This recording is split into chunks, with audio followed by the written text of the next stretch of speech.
ครับผมครับผมกราบถวายความเคารพพระเถรานุเถระครูบาสังฆะที่เคารพอย่างสูงทุกรูปเจริญสุขสวัสดีสาธุชนทุกคนทุกท่านสำหรับสาธุชนท่านผู้ฟังที่ให้เกียรติรับฟังรายการธรรมาภิวัตน์อันเป็นรายการวิทยุเพื่อการเผยแผ่พระพุทธศาสนาส่งเสริมการศึกษาและพัฒนาสังคม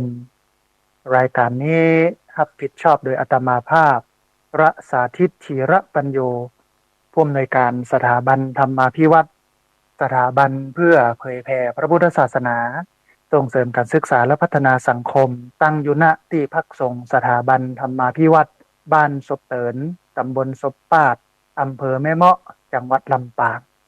รายการนี้ออกอากาศทุกวันอังคารตั้งแต่เวลาตี 5ไปจนถึง7 โมงแม่เจ้า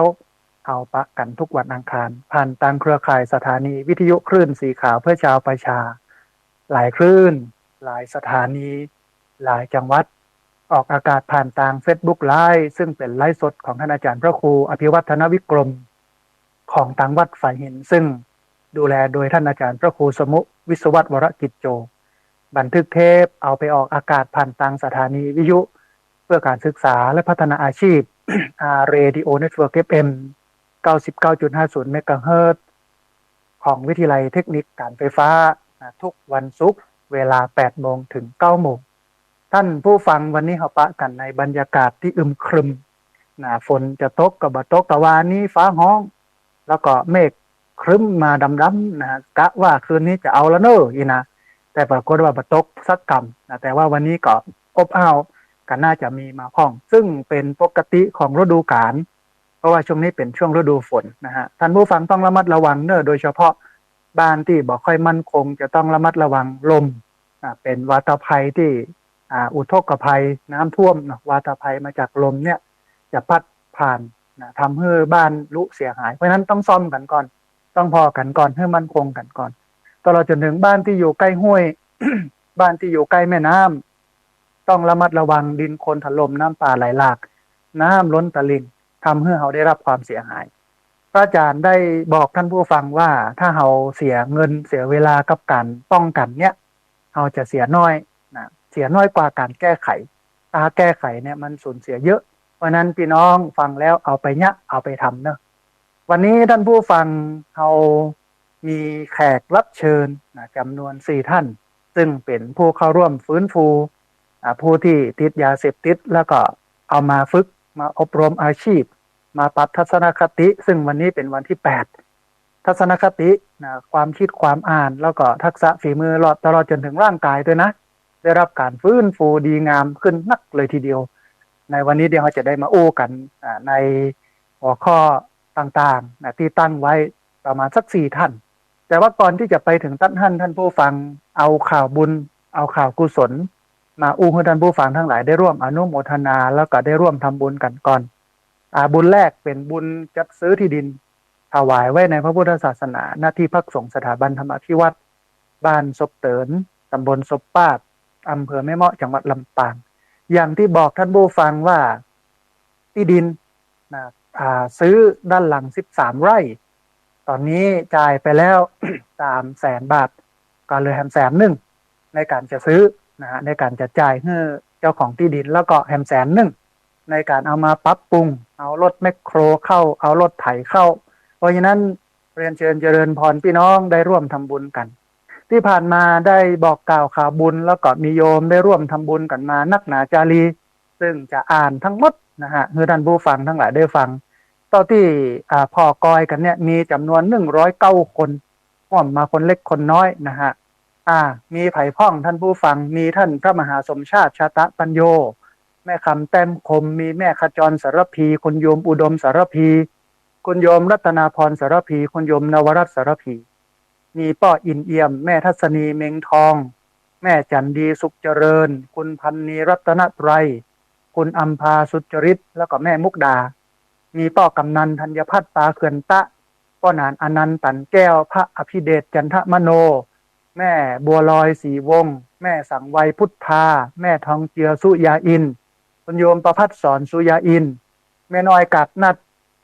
คุณโยมสุขคุณโยมจินดาใจยามีคุณแม่สุภาอุปปนันท์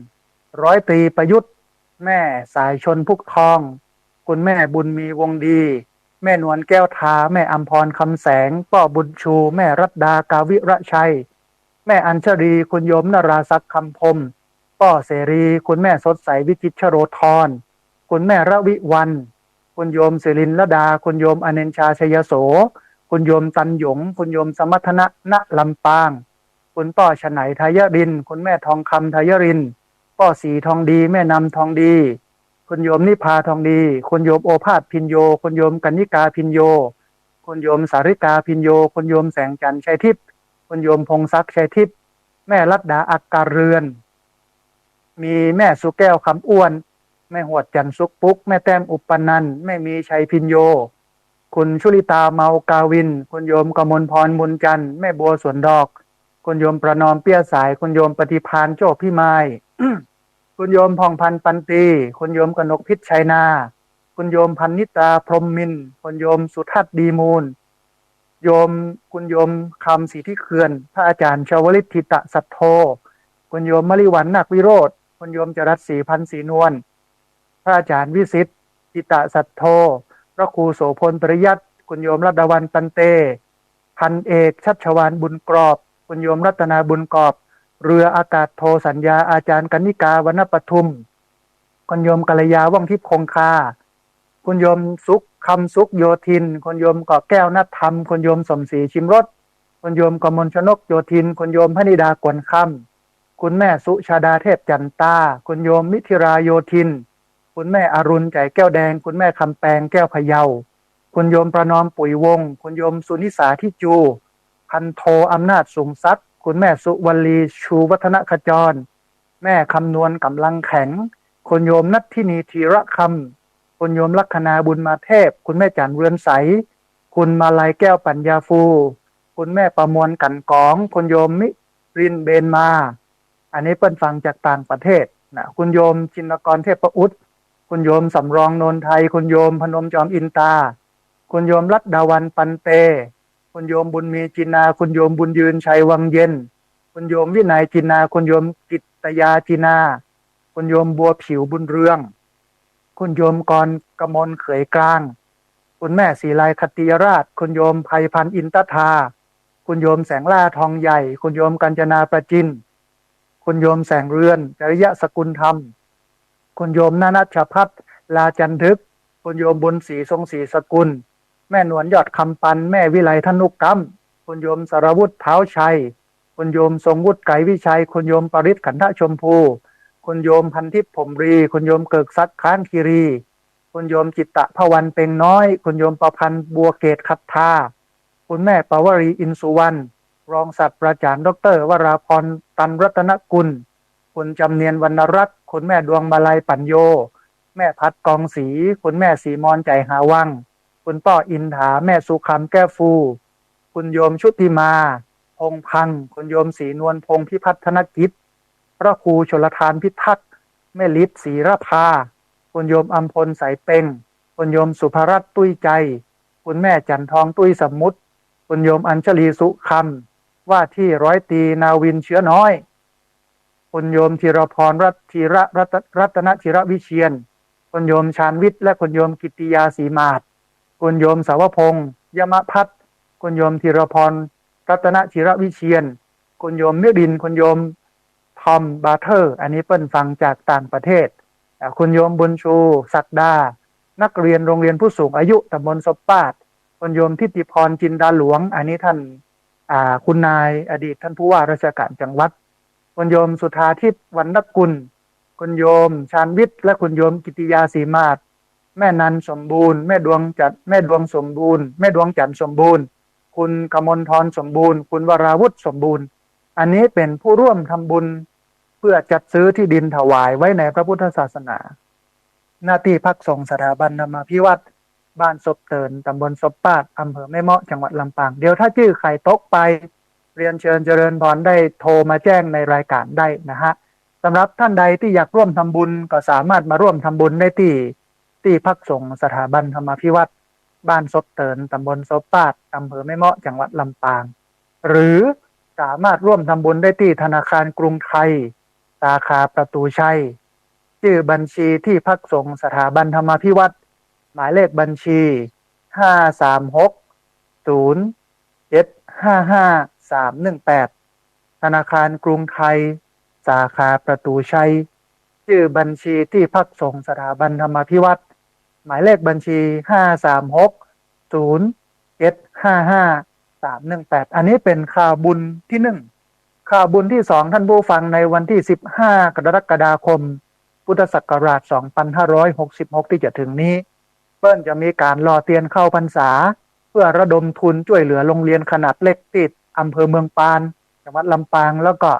ช่วยเหลือสถานีวิทยุวิไลสงฆ์นครลำปางเพราะฉะนั้นในวันที่15เชิญพี่น้องได้ไปร่วมกันที่วัดตุ้งโปงที่ตำบลเมืองปานอำเภอเมืองปานจังหวัดลำปางเขาปะกันที่หั่นเนอะพี่น้องลำปางเป็นเจ้าภาพไปเลี้ยงโครงการเนอะโยมเนอะท่านใดจะเนี่ยอย่างไปเนี่ยก็ไปเลี้ยงกันที่หั่นส่วนเตียนบ่ต้องเอาไปเพราะว่าเปิ้นมีให้ปูจาที่หั่นมันจะเป็นโคเป็นแว่นนะท่านผู้ฟังแว่นละ20 บาทเฮาปูจาแล้วเฮาก็เขียนชื่อเขียนเสียงใส่ในหั่นแล้วก็เอาไปหย่อนในหม้อต้มแล้วก็ตัดใส่ในพิมพ์หลังจากนั้นก็จะเท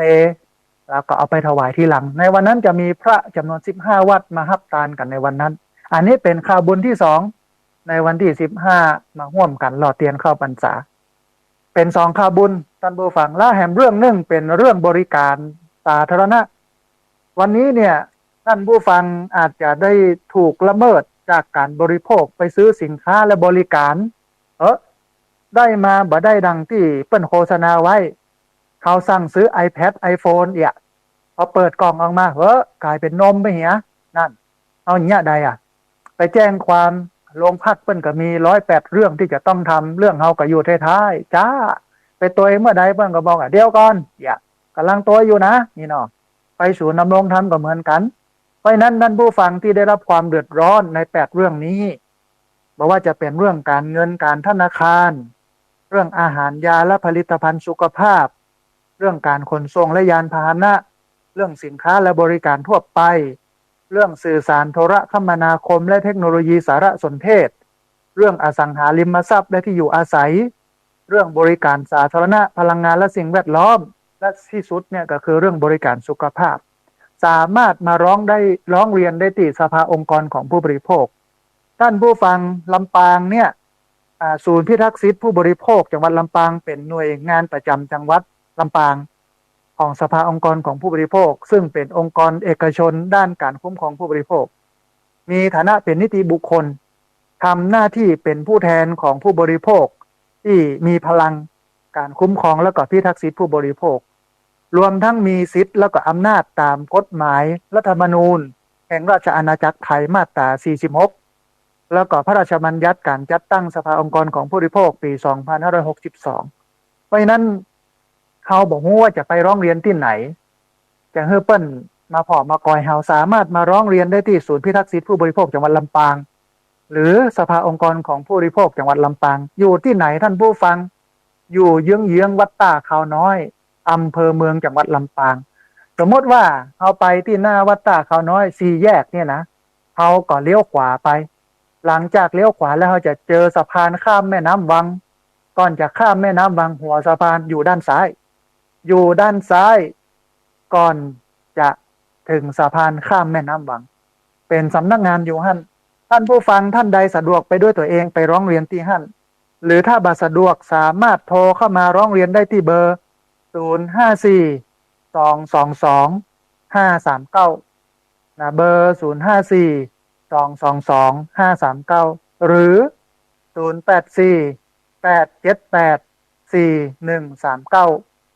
094-878-4139ไปร้องเรียนที่หั่นเฮามีทนายที่จะรับเรื่องร้องเรียนมีเจ้าหน้าที่อยู่ประมาณสัก 6-7 คนอยู่หั่นแล้วก็มีทนายอยู่5คนถ้าเรื่องไหนที่จะฟ้องถ้ามันเกี่ยวข้องกับเรื่องของการบริโภคได้รับความเดือดร้อนจากการบริโภคเขาพิจารณาแล้วว่าสมควรฟ้องเขาจะออกค่าใช้จ่ายให้ทั้งหมดบ่ต้องเสี่ยงสตังค์ฟรีแต่ถ้าเป็นเรื่องที่มันบ่เกี่ยวข้อง กับเรื่องการบริโภคเขาก็จะมีค่าใช้จ่ายคือโยมจะออกค่าใช้จ่ายหรือบางครั้งบางทีเนี่ยทางสำนักงานก็จะออกเกินหนึ่งโยมออกเกินหนึ่งอันนี้เป็นการช่วยเหลือพี่น้องชาวบ้านที่ได้รับความเดือดร้อนที่ผ่านมาเนี่ยมีการร้องเรียนเรื่องของแก๊งคอร์เซนเตอร์มาจุเอาสตังค์เฮาท่านผู้ฟังห้องโทรมาบอกว่าเป็นเจ้าหน้าที่สัมภากรคุณเนี่ยเงินเขาออกบัญชีเป็นว่าเล่นนะ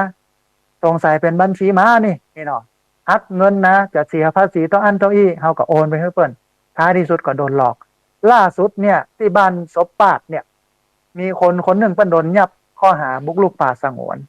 โดนยับเสร็จแล้วสักกำหนึ่งแถมวันหนึ่งก็มีคนโทรมาบอกว่าอยากจะเคลียร์คดีก็ถ้าจะเคลียร์คดีอันนี้ผู้กำกับนะโทรมาเนี่ยเนาะถ้าอยากจะเคลียร์คดีโทรโอนสตังค์มา100,000แกก็บอกหูเหนือหูใต้เนาะมาเลยระมัดระวังกันกึดว่าเป็นผู้กำกับแต่ก็เลยโอนเข้าไป100,000แล้วก็แถมวันหนึ่งไปที่โรงพักก็ปรากฏว่าผู้กำกับบอกเฮ้ยไปโอนยังไงผมไม่ได้โทรไปนะนะอ๋อก็กูถูกแก๊งคอร์เซนเตอร์หลอกลวงก็เลยมาร้องเรียนที่สภาองค์กรของผู้บริโภคแล้วแถมอันนึงเป็นเรื่องรถเอาไปจำนำแล้วก็หายแซฟเดี๋ยวนี้รถขายไปแล้วจำนำด้วยเงิน20,000แต่ว่ารถขายไปแล้วคนที่หับจำนำเอารถไปขายก็เดือดร้อนกันนะก็เลยตั้งทีมทนายให้ไปช่วยเปิ้นอย่างนี้เป็นต้นท่านผู้ฟังเพราะฉะนั้นท่านผู้ฟังท่านใดที่ได้รับความเดือดร้อนก็สามารถมาร้องเรียนได้ที่สภาองค์กรของผู้บริโภคหรือศูนย์พิทักษ์สิทธิผู้บริโภคจังหวัดลำปางที่เยื้องวัดตาขาวน้อยก่อนข้ามสะพานแม่น้ำวังอยู่ซ้ายมือ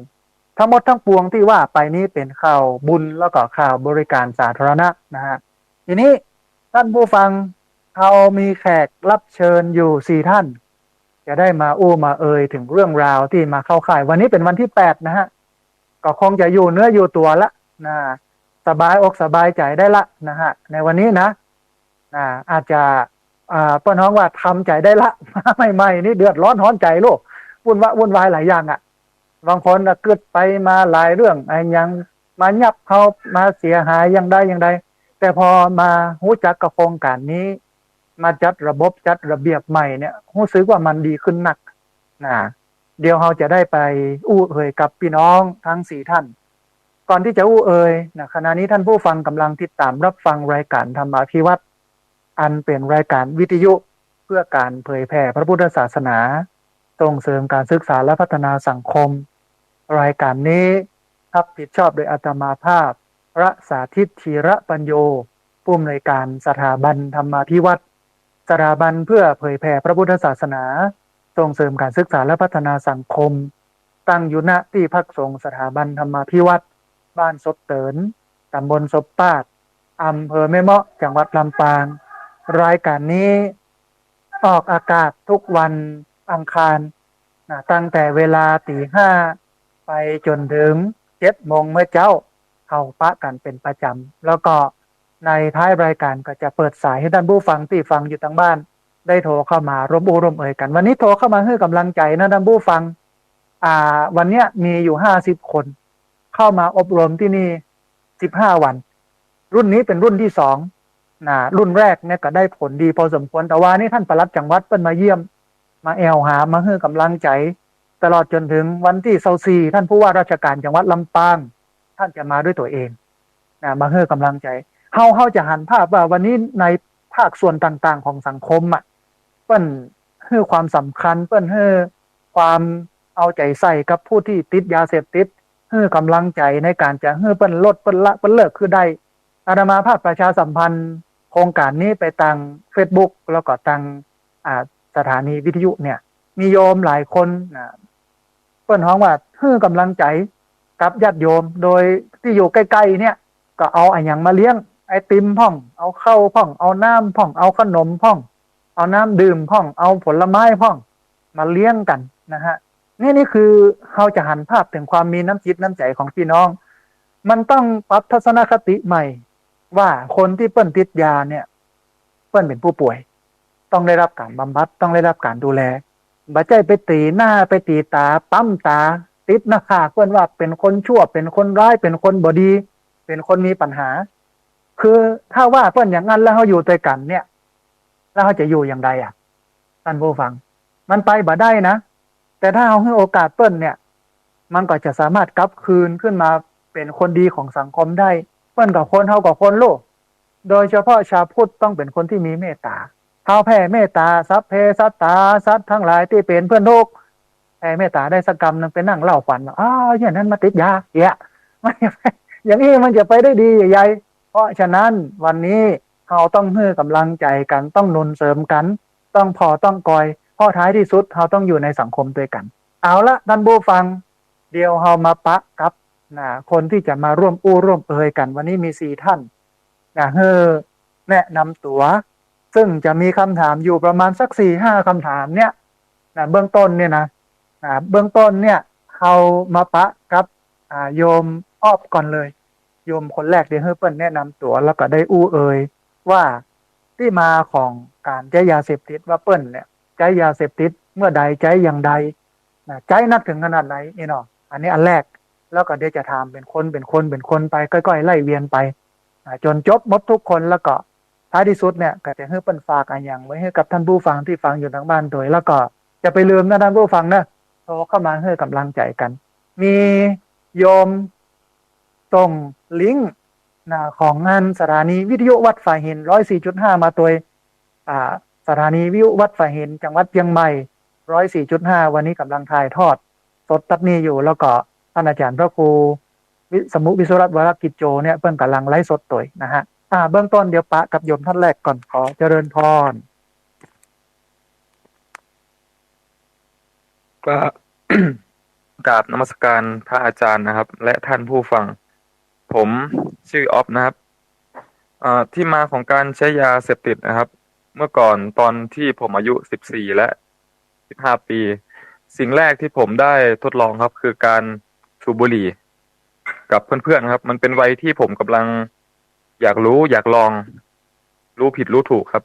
ตอนนั้นผมได้สูบครั้งแรกนี่ผมรู้สึกว่ามันเท่ดีครับไปไหนก็สาวๆมองมันเป็นความคิดที่ผิดครับผมแล้วผมก็ได้สูบมาเรื่อยๆครับถลำลึกไปเรื่อยๆแล้วผมก็ได้ไปกินเหล้าสุราเนี่ยครับผมก็ได้ทำมาตลอดทำมาตั้งแต่อายุ14-15จนผมถึงอายุ17แล้วผมก็ได้เข้าไปถึงยาเสพติดสิ่งแรกที่ผมได้ลองครับเป็นกัญชาก่อนได้สูบกัญชาที่จริงผมก็ไม่ได้คิดว่ามันจะมาลึกขนาดนี้พอผมได้สูบกัญชาปุ๊บผมก็เริ่มถลำลึกไปเรื่อยๆจากกัญชามาเป็นยาบ้าแล้วก็ผสมกันไปในปีน่าจะปีประมาณ63ครับผมได้ถูกจับที่จังหวัดลำพูนแล้วผมก็ได้เข้าไปอบรมที่ศูนย์ฝึกเขต7ที่จังหวัดเชียงใหม่ประมาณ4เดือนแล้วผมก็ได้ออกมาในช่วงปี64ครับอาจารย์ประมาณนี้เป็นประสบการณ์ในการใช้ยาของโยมออฟซึ่งเริ่ม14เนี่ยเริ่มสูบบุหรี่พระอาจารย์กำลังมองว่าบุหรี่เป็นต้นทางนะเนาะเป็นต้นทางของยาเสพติดทุกชนิดถ้าติดบุหรี่ปุ๊บแล้วมันก็จะก้าวเข้าไปสู่กัญชาหลังจากกัญชาแล้วก็มายาบ้เนี่ยสูบอายุเท่าไหร่ตอนอายุ17ครับอาจารย์17เนี่ยมายาบ้าละแล้วก็หลังจากนั้นก็มาเรื่อยๆแล้วก็ถูกจับดำเนินคดีอย่างไปเพราะว่ายังเป็นเยาวชนเนาะก็ยังเป็นเด็กก็ไปปรับเปลี่ยนพฤติกรรมหลายเรื่องหลายอย่างนะฮะจนกระทั่งวันเนี้ยได้เข้ามาค่ายนี้นะอันนี้เป็นประสบการณ์ในการใช้ยา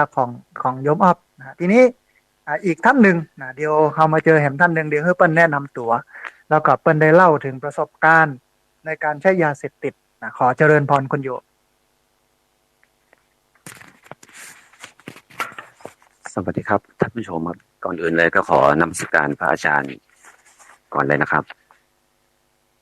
ผมขอแนะนำตัวผมชื่อนุครับผมอยากจะเล่าประสบการณ์การที่ผมเข้ามาใช้ยาเสพติดอันดับแรกคือก็เหมือนกับน้องออฟนะครับอันดับแรกเลยก็คือบุหรี่ครับผมเริ่มสูบบุหรี่ตั้งแต่อายุ18นะครับแต่ก่อนก็อยู่กรุงเทพก็ไม่ได้สนใจเรื่องยาเสพติดอะไรพวกนี้หรอกครับแล้วก็ช่วงอายุ20ก็กลับมาอยู่บ้านก็ไม่ได้ทำงานครับก็อยู่บ้านเรื่อยๆไปวันๆนะครับช่วยแม่ขายของบ้างอะไรบ้างนะครับอยู่ไปอยู่มาก็ข้างบ้านเขาก็ ใช้ยาเสพติดก็รู้จักครับแล้วเราก็แต่ก่อนเราก็ยังใจแข็งอยู่ครับคบกันไปคบกันมาอยู่ด้วยกันไปนานๆก็เริ่มเพื่อนแนะนำครับก็เลยก็อยากลองบ้างนี่ที่สักหน่อยไม่เป็นไรนะคงจะไม่ติดหรอกก็ความคิดอย่างเงี้ยครับคงจะไม่ติดหรอกแต่ใช้ไปใช้มาเรื่อยก็ถลำลึกไปเรื่อยๆครับแรกๆก็ขอตังค์แม่บ้างแม่ก็ให้ไปหลังนานๆหนักเข้าก็หยิบบ้างอะไรบ้างก็เหมือนว่าง่ายก็คือเหมือนกับขโมยอะครับ อืม ช่วยแม่ขายของอะไรอย่างเงี้ยแต่ก่อนแม่ขายกับข้าวนะครับ แล้วก็ใช้ไปใช้มาเริ่มต้นใช้ครั้งแรกก็ตอนอายุ20 ปีครับยาบ้าครับ หลักๆเขามีแค่นี้ครับผม อ่าอันนี้เป็นประสบการณ์ในการใช้ยาเสพติดของโยมนุนะว่าเริ่มใช้ยาคือที่จริงบุหรี่นะมันก็เหมือนกับเริ่มต้นน่ะจากบุหรี่เลยนะเบื้องต้นเนี่ยเป็นสารตั้งต้นของทุกเรื่องนะแต่ไม่ผ่านกัญชาเนาะอ่าจากบุหรี่กระโดดไปยาบ้าเลย ตอนอายุ20เสพตอนอายุ20 ปีเพราะว่าอันหนึ่งคือสิ่งแวดล้อมคนข้างบ้านคนรู้จักเปิ้นใช้เขาเองก็เห็นเขาเองก็หูใหม่ๆก็ใจแข็งใหม่ๆก็ไม่สนใจ แต่พอนานเข้าเนี่ยก็ถูกดูดดึงเข้าไปท้ายที่สุดเนี่ยก็กลายเป็นร่วมเสพก็เสพมาเรื่อยอันนี้คือประสบการณ์ในการใช้ยาเขาจะสังเกตท่านผู้ฟังสองกรณีเนี่ยมันเริ่มต้นจากบุหรี่ถ้าตัดวงจรของเบื้องต้นได้เนี่ย มันก็สามารถที่จะทำให้คนกลับไปสู่สภาพที่สมบูรณ์ได้ มาเข้าค่ายที่นี่15 วันเนี่ยบ่สูบเลย เพราะว่าไม่มีให้สูบเปิ้นยึดหมด รุ่นที่แล้วเนี่ยยังแอบนะแอบไปดูขี้ก้นกองบุหรี่ที่เอาทิ้งไว้ เวลาสลามยากาศที่วัดมันจะขว้างไว้ตามมุมต่างๆ ก็ไปหยิบมาจุดสูบ แต่รุ่นนี้ไม่มีถือว่าใช้ได้ดีมากพอสมควรอันนี้ทนได้มา7 วันแต่ว่านี่ตรวจฉี่ตรวจปัสสาวะปรากฏว่าผ่านทุกคนปัสสาวะไม่เป็นสีม่วงทั้งหมดเลยนี่คืออานิสงส์คิดว่าเหลืออีกประมาณสัก6-7 วันเนี่ยก็ก่อนจะถึงวันที่26เนี่ยก็คงจะมีภูมิต้านทานที่แข็งแรงพอสมควรที่จะสามารถเลิกมันได้แหมท่านหนึ่งฮะขอคุณโยมได้อู้เอ่ยกับท่านผู้ฟังสักนิดหนึ่งเล่าถึงเรื่องของที่มาของการใช้ยาเสพติดแล้วก็เดี๋ยวแนะนำชื่อก่อนนะฮะ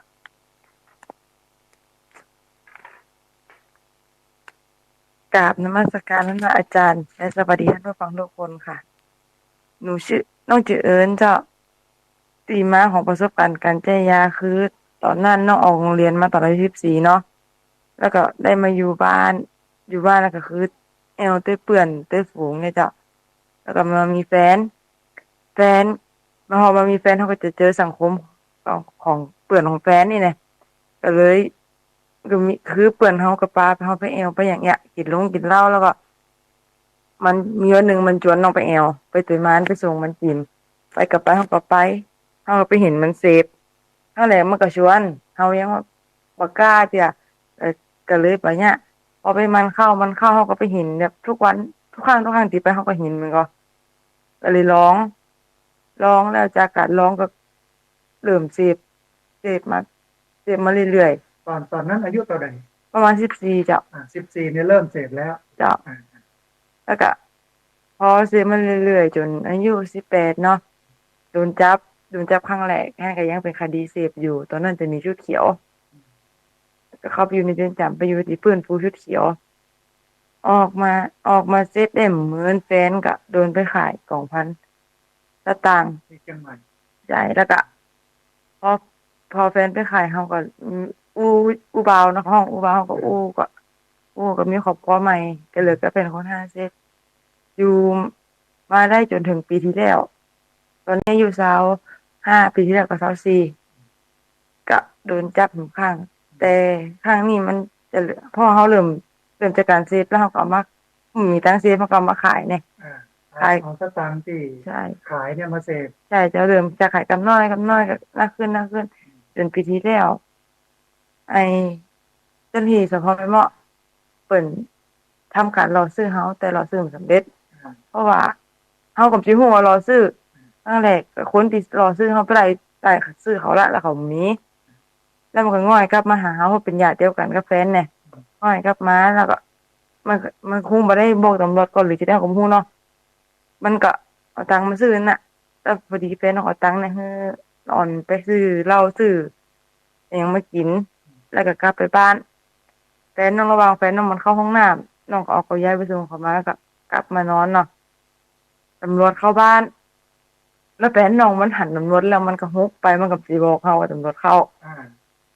เอาก็ได้ยินเสียงแม่แฟนว่าเฮ้ยขับรถอะไรอย่างครับรถเร็วแต่เร็วอ่ะเพราะเราออนบ้านน้องมันนักในห้างเป็นซอยตัดแล้วก็ออนมันนักก็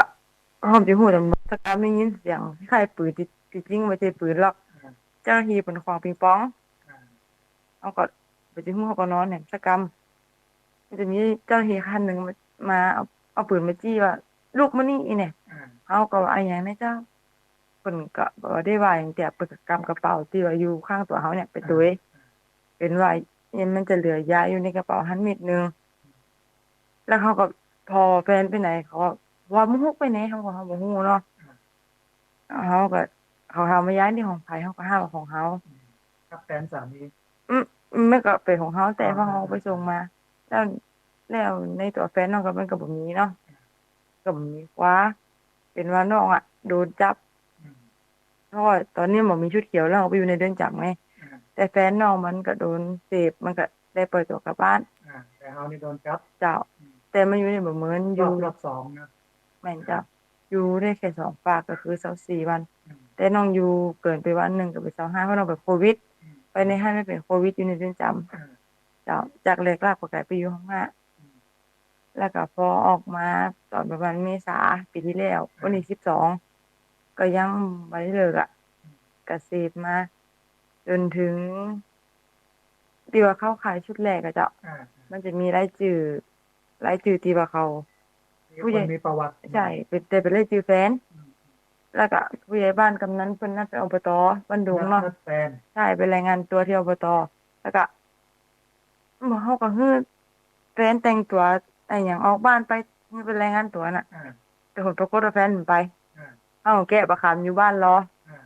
ตกแมลงมาเอ๊ะมันหยังมันเข้าบ้านสักเตียมเข้าสักเตียเป็นว่า ผู้ใหญ่บ้านกำนันหมู่ท่านอสเพิ่นกับหลานเพิ่นก็มาหาที่บ้านเนาะ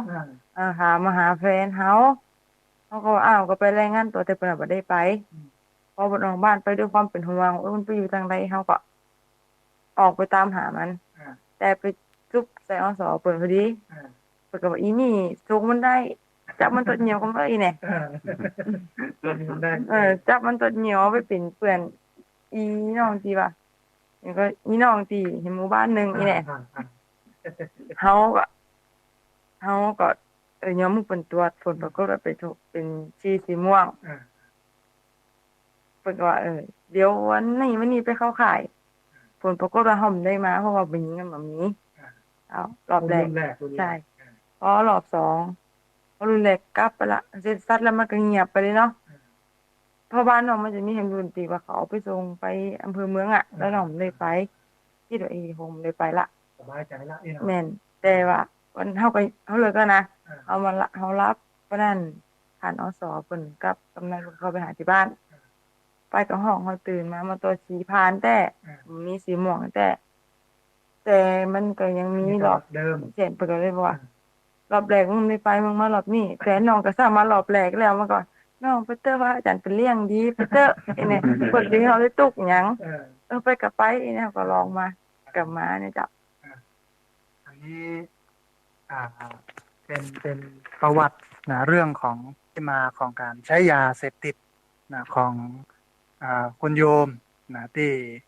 ใช้ยานะซึ่งเราได้ยินได้ฟังดังนี้แล้วเนี่ย มันก็เพิ่นฮ้องว่า เป็นที่น่าคิดมันก็เริ่มต้นจากอ่า การที่เปิ้นไป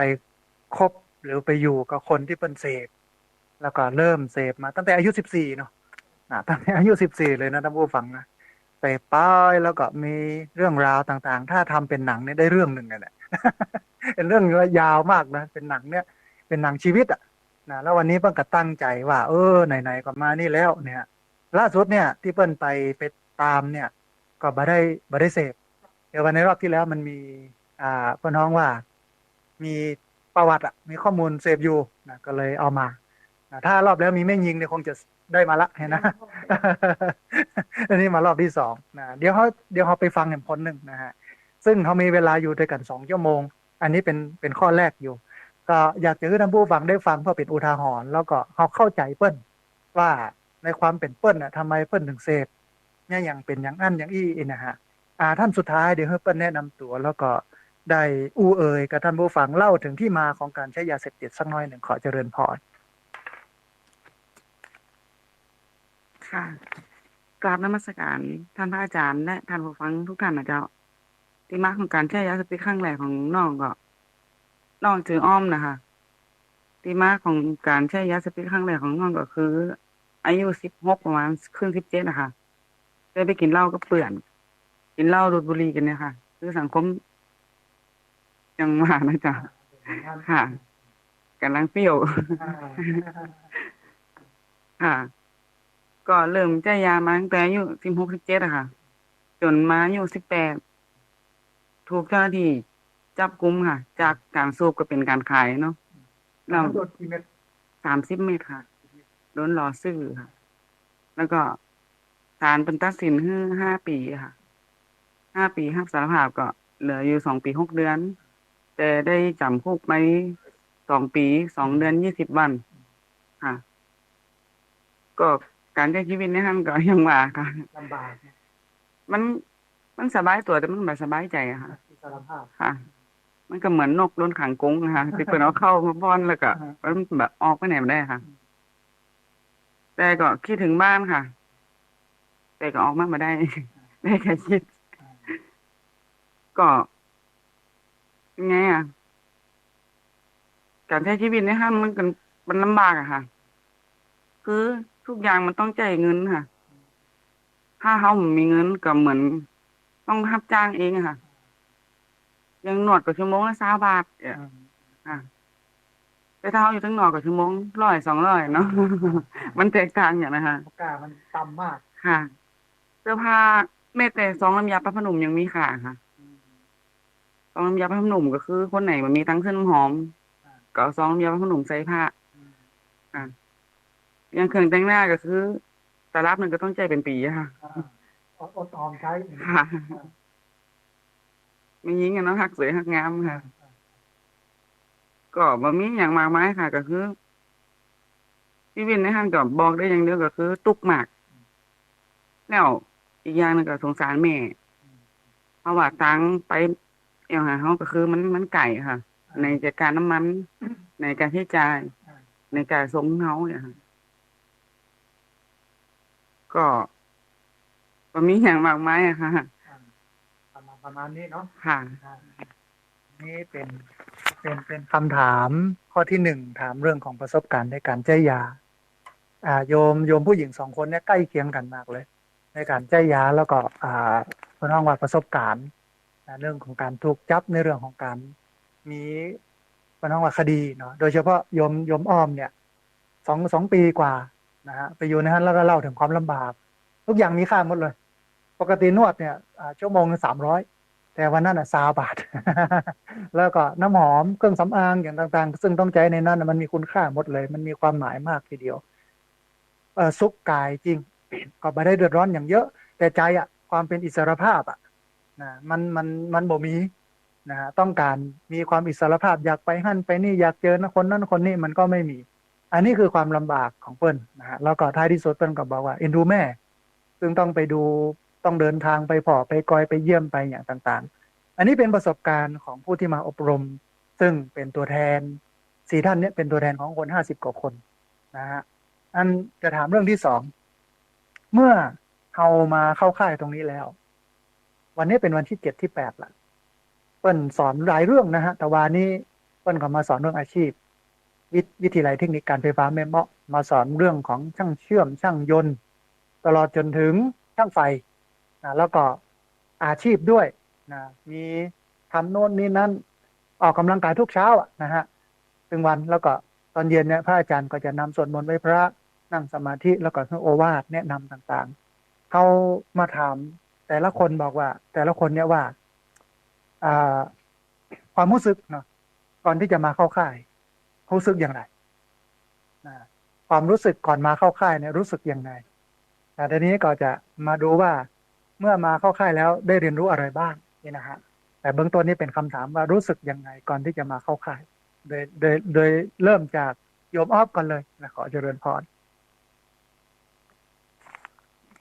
ครับผม ความรู้สึกของผมนะครับ วันแรกครับ ผมเคืองมากเลย ไม่เคืองทำไมครับโคตรเคืองเลยครับ คือคนมีเป็นร้อยเป็นพันนะครับทำไมไม่เอามาทำไมต้องเอาผมมาด้วย คือผมคิดนะครับว่าผมมาแล้วผมอยู่ไม่ได้นะครับเพราะผมเป็นเด็กที่ออกจะดื้อหน่อยดื้อซนไม่ค่อยชอบฟังใครครับผม แต่ตอนนั้นผมก็มันมันบอกความรู้สึกไม่ถูกครับ ผมมันเคืองมันอึดอัดในใจครับ ว่าผมไม่อยากมาหรอกอะไรประมาณนี้ครับพระอาจารย์มันบอกไม่ถูกครับ อันนี้คือความรู้สึกก่อนมา โอ้มันไม่มีวินัยอ่ะยังมาอยู่ยังไงอ่ะเพราะเราไม่มีระบบอ่ะอยากกินก็บอกกินเป็นเวลาตื่นนอนก็ไม่ทำตามระบบเขาอ่ะแล้วก็มองว่า เอ๊ะเขาจะอยู่ได้ก่อใน15 วันนี้ครับแล้วเราก็ยังไม่เคยสัมผัสบรรยากาศของค่ายด้วยนะว่ามันจะเข้มกอมันไอ้เลยเป็นคุกที่2อย่างเงี้ยนะฮะแต่ตอนเนี้ยก็คล้ายๆคุกละ15 วันนี้ไปไหนมาได้นะแต่พอมาอยู่แล้วเนี่ยได้เรียนรู้อะไรบ้างเดี๋ยวค่อยถามอันที่2อันนี้ยมออฟเนาะเป็นเรื่องของความเคืองบางครั้งบางทีก็ไปมองอ่ะว่าเอ๊ะเนี่ยอย่างคนเป็นร้อยเป็นพันยังไปยับยังไม่ยับเขาคนเดียวอย่างนี้นะอันนี้ยมออฟอ้าวลองไปถามโยมนุก่อนโยมนุมีความรู้สึกยังไงก่อนที่จะมาเข้าค่าย หลักๆเลยก็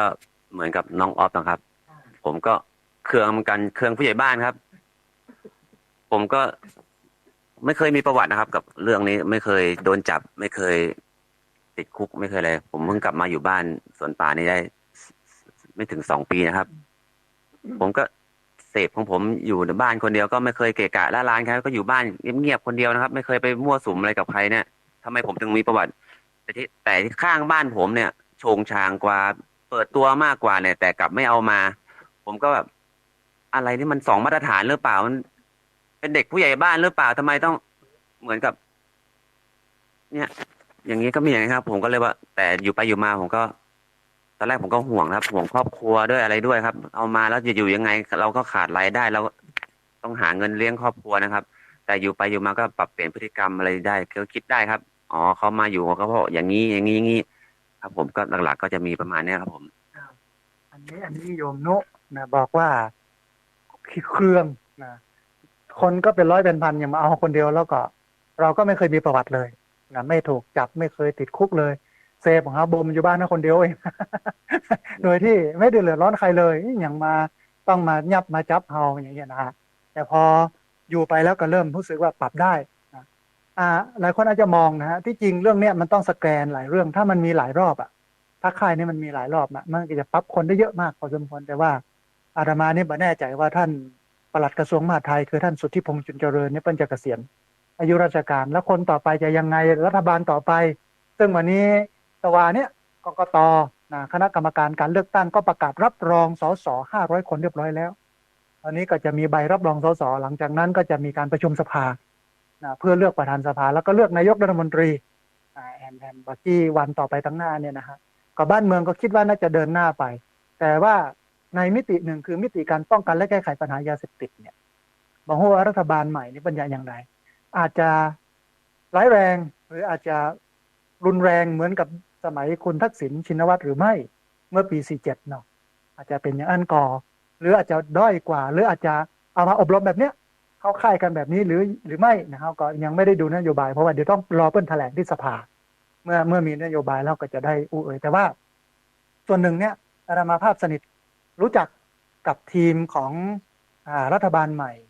หลายคนทั้งตัวรัฐมนตรีตัวนายกเองตัวสสเองเนี่ยอาจจะมาก็จะได้ถึงนโยบายเนี่ยว่าผู้เสพคือผู้ป่วยควรได้รับการบำบัดแล้วก็ควรจะมีค่ายแบบเนี้ยรัฐบาลควรจะจัดสรรมาอบรมเข้าค่ายเดี๋ยวสักวัน2 วันเนี่ยอาจจะเชิญท่านสสมาปะกับหมู่เฮามาให้กำลังใจหมู่เฮาแล้วก็มารับฟังปัญหาแล้วเราก็อาจจะสะท้อนว่าเนี่ยค่ายอย่างเงี้ยมันดี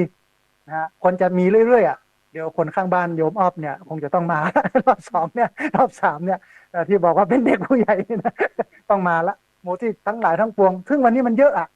คนที่ยังไม่ได้เข้ามาปรับความคิดความอ่านมันเยอะนะฮะแล้วก็อันหนึงท่านปลัดจังหวัดก็บอกว่ามันก็เป็นการตัดกระบวนการลู่ทางในการค้าขายในเรื่องของยาเสพติดเปิ้ลก็บอกว่าวันนี้ไม่รวยนะเม็ดไม่กี่บาทอ่ะแต่ก่อนนะเม็ด300นี่รวยแต่ประเดี๋ยวนี้เม็ด50100เป็นที่สุดอ่ะมันก็บ่รวยเพราะว่าถูกจับก็ถูกยึดทรัพย์วันนี้มีนโยบายยึดทรัพย์นะฮะสำหรับผู้ค้ารายย่อยรายใหญ่ทั้งหมดเลยนะครับถ้าไปตรวจบัญชีเข้าของอะไรต่างๆยึดไปแต่ว่าผู้เสพเนี่ยยังไงก็ตามถือว่าเป็นผู้ป่วยต้องได้รับการดูแลรักษาอันนี้คือโยมนุนะฮะทีนี้ลองมาฟังผู้หญิงห้อง2 ท่านนะฮะเดี๋ยวเจริญพรคุณโยมเอิญก่อนเลยนะฮะ เจ้าตอน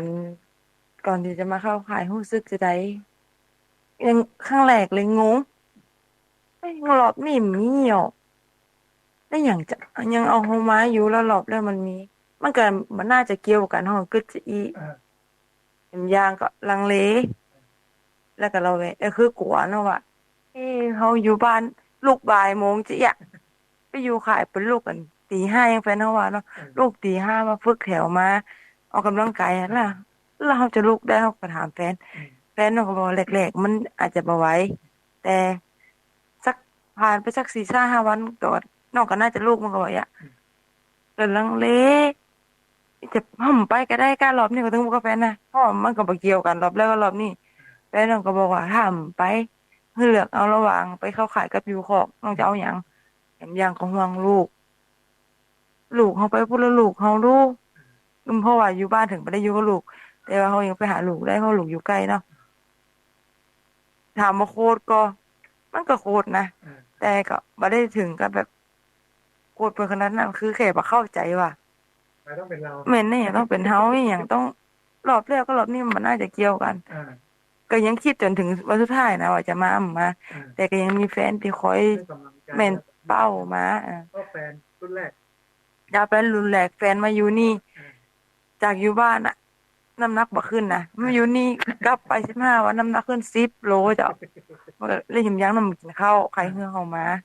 เพราะว่าอยู่พี่เฮาได้กินดีน้ำหนักมันขึ้นเนาะอยู่บ้านก็บ่ใครกินข้าว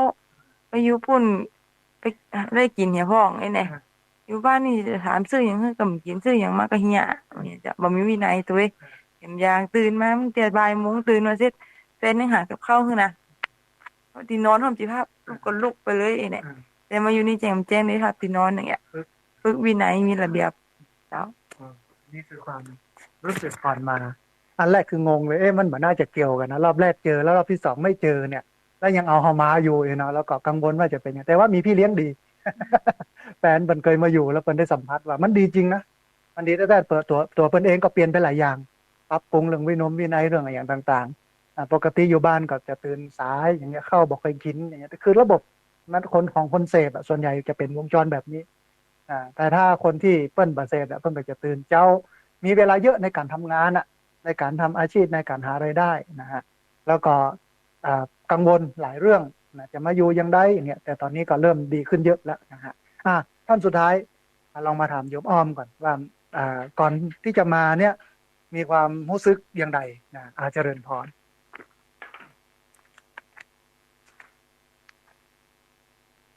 ค่ะก่อนที่จะมาขายนี่ก็รู้สึกโคตรโคตรหนักเลยคือจะมีรายจื่อตั้งแต่ครั้งแรกนะคะแต่ว่ามันมีแม่หญิงอยู่คนเดียวเนาะนอกนั้นประจายหมดค่ะ แล้วก็ผู้ใหญ่บ้านเขาโทรไปบอกแล้วค่ะ แล้วก็ตอนนั้นเจ้ากำลังได้งานใหม่ที่ลำพูนก็คือต้องตัดสินใจค่ะ ถ้าเลือกมาทั้งพี่ก็คือต้องปล่อยงานแต่ถ้าเลือกงานก็ต้องปล่อยพี่ก็อีกอย่างก็กลัวเป็นคดีความค่ะ แต่ว่าตัดสินใจมาพอมาเสร็จตำรวจเป็นเลื่อนวันอบรมค่ะ ค่ะ ก็โคตรซ้ำสองไป เสียจึงงานเสียจึงนี่ก็คือมากับได้อบรมก็เสียเวลาค่ะ แล้วก็ตัดสินใจกับลำปูน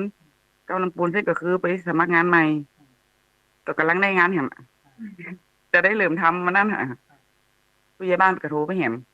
กับนี่ก็คือหมู่อสมาตัวหาคำที่มาหลายครั้งละแต่บ่เจอค่ะอ้ายบ่าวก็เขียนไม่ได้บอกว่าตำรวจมาตัวหาบ้านนะนะคะแต่ แต่มเจอเนี่ยเสร็จก็คือตัดสินใจกลับมาเสร็จก็คือไปอยากมาหรอกค่ะ คือห่วงงานมากกว่าค่ะเพราะเขาก็อายุไม่ใช่น้อยๆนะเนาะค่ะแต่ก็จำเป็นกว่ามันจะเป็นคดีความมาย้อนหลังก็คือมัน ยกมาสิ้น ค่ะ มันไปจบไปสิ้นมันจะหนักกว่าเก่าอยู่ไหนค่ะเพราะเขาค่ะ ก็เลยตัดสินใจว่าไหนๆก็ไหนๆอ่ะก็คือตัดสินใจมาเนี่ยก็15 วันเองนี่ค่ะ แต่พอได้ขึ้นมาอยู่บนนี้ก็คือใหม่ๆก็ทำใจมันได้ค่ะรู้จะหนี ขึ้นแรกกึดสะพะค่ะกึดจะเดินกลับบ้านห้อง จะหนีออกหัวนี่ก้า คือจะได้อาจารย์คือกูไปอยู่อีค่ะ อย่างประมาณนี้คือไปอยู่ค่ะจิตมันไปอยู่เนาะคือมันห่วงสะปะค่ะไหนจะห่วงเรื่องแฟนเรื่องแม่เรื่องอ้ายอะค่ะ แต่พอได้อยู่ไปสัก3-4 วันก็คือเริ่มปรับตัวได้ค่ะเริ่มปรับตัวได้ ถ้าเป็นไปได้ถ้าพระอาจารย์ให้ต่อก็น่าจะต่ออยู่ เพราะเป็นเลี้ยงดีเจ้าบนเนี่ยค่ะเลี้ยงดี เจ้ามาเจ้าน้ำหนัก47เดี๋ยวนี้เจ้าขึ้นถึง9 กิโลค่ะ นักขึ้น9 กิโล ยังยังยังคือจะเอาขึ้นอยู่นะเจ้าน้ำหนักค่ะ เดือน7 วันมา6 วัน เดี๋ยว6 วันนี่ถ้าขึ้น ขึ้นสัก10 ฝ่ายนี่ก็หมอกพอดีอะค่ะ เพราะว่าเขาอยู่ตั้งนอกห้องไม่ได้กินอย่างอะค่ะ มันผอมเนาะมันหมอกกระดูกเดินได้ไงนะ แต่พอเขากลับไปข้างนี้ก็คือหนึ่งแม่เขาก็อิ่มอกอิ่มใจ ก็คือเห็นแล้วดูลูกกูตุยด้วย นะคะ บุคลิกภาพ ค่ะแต่จากที่ว่าเขาอยู่ตั้งนอกเขาเคยคิดย่างยานะเจ้าแต่ก็ยังได้แค่10 กว่าวันเขาก็ยังกลับมาย่างอย่างเพราะเขาบ่ได้อยู่ในศีลในธรรมเลย อ่า เขาคิดจะหยุดก็หยุดคิดจะเสพก็เสพอีกค่ะ ไม่มีวินัย ไม่มีวินัยในตัวเอง อ่า แต่พอมาอยู่บนนี้พระอาจารย์เป็นได้กล่าวหลายอย่างทำให้เขารู้สึกดีขึ้นเขารู้สึกอยู่ในศีลในธรรมเขารู้สึกมีวินัยค่ะ ก็ดีใจมากจ้ะที่ได้ขึ้นมาบนนี้ค่ะ อันนี้เป็นท่านสุดท้ายในคำถามที่ 2คือความรู้สึกโกรธ ที่จริงมันน่าโกรธนะเพราะว่างานได้เนี่ยเลื่อนไปแหมได้2 อย่างเลยนะฮะไม่ได้ไป2 ทีแต่ว่าถ้าบามาเนี่ย ส่งฟ้องศาลมันก็เป็นคดีแหมะนะฮะเพราะว่านโยบายของรัฐบาลเนี่ยตรวจฉี่พบแล้วเนี่ยเอามาบำบัดเอามาฟื้นฟูไปจะบำบัดอันนี้ไม่ใช่ค่ายบำบัด ถ้าค่ายบำบัดมันต้องทำกระบอก มันก็ต้องไปกินยามันต้องหักออก มันต้องเนี่ยอย่างตามระบบเปิ้ลอะแต่ทีนี้ไม่มีเลยการกินยาการอะไรอย่างแต่ว่ามีการกินยาพาราบำบัดความเจ็บป่วยในร่างกายเล็กๆน้อยๆนะฮะก็สองงานแล้วที่ไปสมัครนะแต่ว่าก็ไม่ได้ไปทำเสียดายมากนะฮะแล้วก็ที่อยากจะหนีมาแรก ว่าถ้าหนีไปเนี่ยได้ส่งฟ้องศาลแน่นอนงานเนี้ยนะฮะแต่ตัดสินใจถูกโดยการอยู่แล้วก็รู้สึกว่าน้ำหนักตัวดีขึ้นปรับได้ตามระบบนะดีขึ้นสบายขึ้นเยอะเลยนะอันนี้คือโยมอ้อมนะฮะ เฮาฟังจากทัศนคติของคนที่เป็นได้มาที่นี่เนี่ยเบื้องต้นใครก็ไม่อยากมานะเพราะว่าต่างคนมีภาระต่างคนมีหน้าที่แต่ว่ามันจำเป็นต้องมา เพราะว่ามีการตรวจมีประวัตินะในเรื่องของเสพในเรื่องของอะไรอย่างนี้แต่เมื่อวานเนี่ยพอตรวจฉี่นะพระอาจารย์ก็กังวลใจนะว่าคนไหนนะมันลักเอามาส่งกันกล้าลักมาสูบกันกล้านะโดนยับเนี่ยมันหนักกว่าเดิมอีกนะรอบ 2เนี่ยแต่ว่าเดี๋ยววันสุดท้ายเนี่ยใกล้วันสุดท้ายใกล้ปิดอะ ในวันที่25-26ก็จะตรวจอีกรอบนึงนะไม่ใช่ว่าตรวจมาวันนี้แล้วเงียบไปเลยไม่ตรวจอีกไม่ใช่นะมันก็จะมีอีกรอบหนึ่งวันที่25-26แต่โดยประมาณนั้นนะฮะแต่ว่าผ่านทั้งหมดเลยอันนี้เป็นเรื่องที่น่าดีใจแล้วก็ท้ายที่สุดเนี่ยทั้ง4ท่านอาตมาก็คิดว่าเป็นตัวแทนของพี่น้องทั้งหมดเนี่ยเป็นสบายใจเปิ้นได้เข้าใจแล้วว่าอันอย่างเป็นอันอย่างนะฮะทีนี้มาคำถามที่3อยู่นี่ได้7 วันแล้วนะฮะได้เรียนรู้อันอย่างพ่องได้อันอย่างกันพ่องนะฮะโดยเราลองมาถามว่าสิ่งที่ได้เรียนรู้จากการมาอยู่ที่นี่ไล่มาเป็นอย่างๆเลยตั้งแต่ตื่นนอนอย่างต่างๆเนี่ยนะฮะว่าเป็นได้อย่างนั้นพ้องโดยเริ่มจากโยมออฟกันเลยโยมออฟได้อย่างพ้องลองเล่าให้ท่านผู้ฟังที่ฟังอยู่ทางบ้านได้ยินได้ฟังกันสักน้อยขอเจริญพรครับ สิ่งที่ผมได้เรียนรู้จากที่นี่แล้วครับสิ่งแรกครับ วินัยครับ ผมมีวินัยมากขึ้นครับผม จากเป็นคนที่ขี้เกียจไม่มีวินัย พอผมได้มาเข้าค่ายที่นี่7-8 วัน ผมก็มีวินัยมีระเบียบเป็นของตัวเองครับผม อย่างอยู่บ้านผมตื่น9 โมง 10 โมงอย่างเงี้ยครับ ผมก็ต้องเปลี่ยนตัวเอง เริ่มเปลี่ยนตัวเองแล้วค่อยๆเปลี่ยนตัวเองมาเรื่อยๆครับมาอยู่นี่ผมต้องตื่นตี 5ตื่นมาพับผ้าห่มครับพับผ้าห่มจัดการตัวเอง แล้วก็รับผิดชอบตัวเองครับผม แล้วก็สิ่งที่สองครับ สิ่งที่สองคือผมได้เรียนรู้กับคุณครูคุณหมอครับ ได้เรียนวิชาการแพทย์เอาไปช่วยคนข้างนอกได้อย่างปั๊มหัวใจ CPR อย่างเงี้ยครับผมเผื่อไปเจอเหตุการณ์อันตรายข้างนอก มีคนจมน้ำหรือว่าเป็นนั่นเป็นนี่ได้ผมก็มีวิชาแพทย์ติดตัวอาจจะไปช่วยประชาชนข้างนอกได้ครับอาจารย์ครับ อันนี้ คือสองเรื่องที่ได้เรียนรู้ก็คือเรื่องวินัย เรื่องความเป็นระบบระเบียบเพราะทีนี้จะเน้นย้ำมากเรื่องความเป็นระเบียบ ตื่นมาต้องพับผ้าห่มที่นอนแล้วอ่ะนะต้องทำความสะอาดต้องปัดกวาดเช็ดถู มีกินข้าวก็เป็นเวลาตัวทำอะไรก็เป็นเวลาแล้วก็ไม่ใช่ธรรมดานะทวีดังปี๊ดในสะดุ้งเลย ต้องรีบเข้าแถวต้องรีบมาร่วมนี่นะมาได้ถ้าช้าเนี่ยโดนของหวานแล้วกินของหวาน10 ถ้วยนี่นะเนี่ยเขาก็ฝึกเขาถ้าอยู่นานเข้านั้นก็ชินละตอนนี้ต่อไปนี้ถ้าอยู่ข้างนอกเนี่ยชีวิตเขาก็จะเป็นระบบมากขึ้นอ่ามีมีนักวิจัยจากมหาวิทยาลัยฮาร์วาร์ดเป็นวิจัยแบ่งคนออกเป็น2 จำพวกแล้วอยู่ด้วยกันเนี่ย100 คน50 คนเนี่ยให้มีชีวิตเป็นระเบียบทำอย่างเป็นเวลาตรงเวลาทำเป็นระบบอีกคนนึงเนี่ยไม่มีระบบไม่มีระเบียบเลยไม่เป็นเวลาเลยเนี่ยนะ30 ปีในการวิจัยปรากฏว่าคนที่มีวินัยเนี่ยประสบความสำเร็จ40-50 คน45 คนส่วนคนที่ไม่มีวินัยประสบความสำเร็จ5 คนมันแสดงเห็นได้ชัดว่าคนที่มีวินัยเนี่ยจะเป็นคนที่มีความสำเร็จสูงมากอันนี้เรื่องแรกที่โยมออฟได้เรียนรู้เรื่องที่สองก็คือเรื่องของการทำ CPR เรื่องการปั๊มหัวใจเพราะองค์ความรู้อันเนี้ยชาวบ้านทั่วไปบอกงูนะฮะเป็นล้มถ้าเป็นสมัยตะกอนก็เอาเป่าหัว เอาคาถาใส่มันก็จะมาฟื้นแต่นี่ถ้าปั๊มหัวใจทำ CPR มันก็จะฟื้นขึ้นมา มันก็จะดีขึ้น อันนี้เป็นสิ่งที่สำคัญนะต่อไปโยมนุเล่าถึงสิ่งที่ได้เรียนรู้จากการอยู่ค่าย ว่าได้เรียนรู้อะไรยังไงไปบ้างเล่าให้ท่านผู้ฟังทั้งหลายได้ฟังสักน้อยหนึ่งขอเจริญพร สิ่งที่ได้เรียนรู้จากใครเหรอครับ คือหลักๆเลยคือได้เรียนรู้ตัวเองมากขึ้นครับ การมีวินัยมีระเบียบนี่ผมเป็นคนที่ว่ามีวินัยระเบียบตัวเองอยู่แล้วก็ไม่เคยเสียการเสียงานนะครับ ก็รับผิดชอบต่อหน้าที่การงานตลอด แต่สิ่งที่ผมได้คือได้เรียนรู้ตัวเองว่าเราทำอะไรลงไป แฟนบอกแฟนสอนนี่เราก็ไม่เคยฟังครับ ไม่เคยฟังจะอู้อย่างปักนักนะเป็นคนเมืองครับไปอู้อย่างไปปากเนี่ยแต่อยู่นี่ครูฝึกสั่งให้ทำอะไรเราก็ต้องทำครับ แล้วก็ได้คิดกลับไปย้อนหลังว่า เราพลาดมาเยอะครับ แล้วก็คิดไปคิดมาก็ ถ้าฉุดคิดสักหน่อยก็คำที่แฟนเป็นห่วงอย่างนั้นห่วงอย่างนี้แต่เราไม่เคยออกกลับมาคิดใส่ใจตัวเองเลย เราต่อเอาตัวเองไปที่ตั้งว่าครับ ก็เลยนี่ครับได้สิ่งที่ได้คือได้คิดถึงตัวเองนะครับ อันนี้เยี่ยมมากเลยสำหรับโยมนุคือได้กึดได้ถ้าเป็นภาษาญี่ปุ่น พุทธศาสนานิกายเซนในเนื้ออิคิวซังบอกซาโตริคือคิดได้โดยฉับพลันว่าเขาเสียเวลาไปมากแล้วกับอดีตแล้วก็เรื่องที่คนอื่นเขาพูดเขาบอก โดยเฉพาะคนใกล้ตัวที่สุดคือแฟนเพื่อนแนะนำมาเขาก็บอกว่าจะไปปากนัก รำคาญย่อยเฮ้ยหนีออกจากบ้านปกติก็หนีออกจากบ้านไปบักอยู่ใกล้เขาแต่พอกลับมาคิดอีกทีหนึ่งเนี่ยเขาก็คือสิ่งที่มีคุณค่าและสิ่งที่มีประโยชน์ด้วยความเป็นห่วงตอนนี้กึดได้ละแล้วความเป็นระบบระเบียบมีอยู่แล้ว โดยแล้วก็มาเสริมด้วยเรื่องของพี่เลี้ยงครูพี่เลี้ยงมาแนะนำมาสอนเนี่ยมันก็ได้ความเป็นระบบอย่างนี้เยอะขึ้นอันนี้คือโยมนุสำคัญที่สุดคือคิดได้ครับแต่คืนเนี่ยท่านผู้ฟังพระอาจารย์สอนเรื่องของคนดีบอกว่าคนดีคือคนที่มีวินัยใฝ่เรียนรู้กตัญญูรับผิดชอบคิดได้คิดเป็นพึ่งตนเองได้และท้ายที่สุดคือ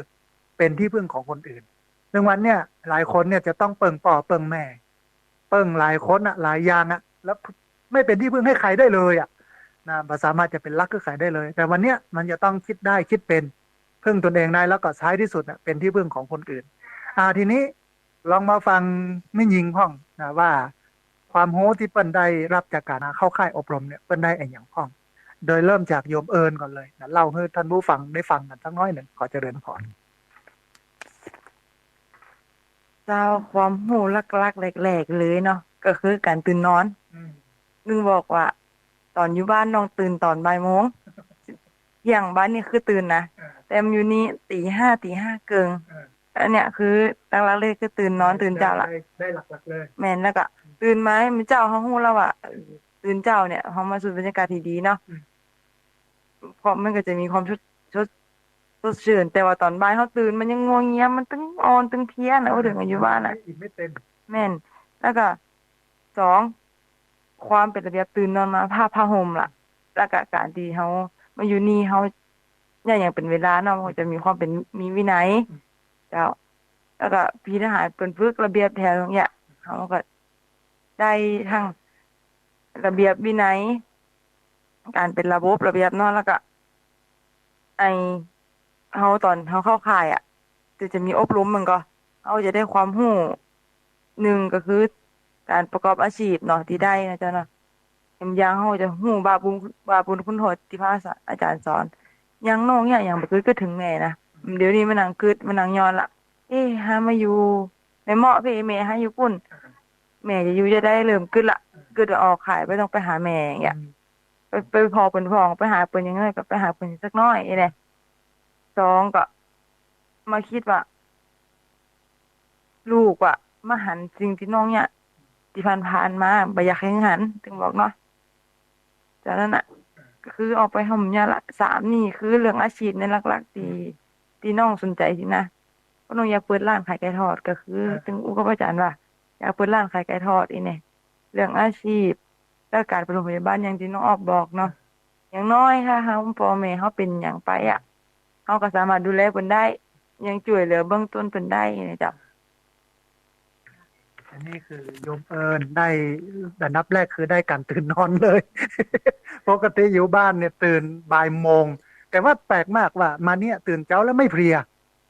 สดชื่นแต่อยู่บ้านน่ะถึงแม้จะตื่นบ่ายโมงก็ตามนะมันเพลียมันบ่ค่อยม่วนนะมันบ่สบาย แล้วตื่นมามันจะตื่นมาเหมือนได้นะปกติตื่นมาเนี่ยผ้าห่มอยู่ที่นอนอยู่ที่หมอนอยู่ที่แต่ทีนี้ต้องพับ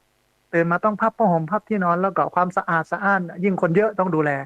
เป็นตามระบบหมดตอนนี้เริ่มชินละกับเรื่องของการตื่นนอนเรื่องอะไรอย่างถ้าเอาไปใช้ที่บ้านเนี่ยมันจะช่วยลดเวลาได้เยอะ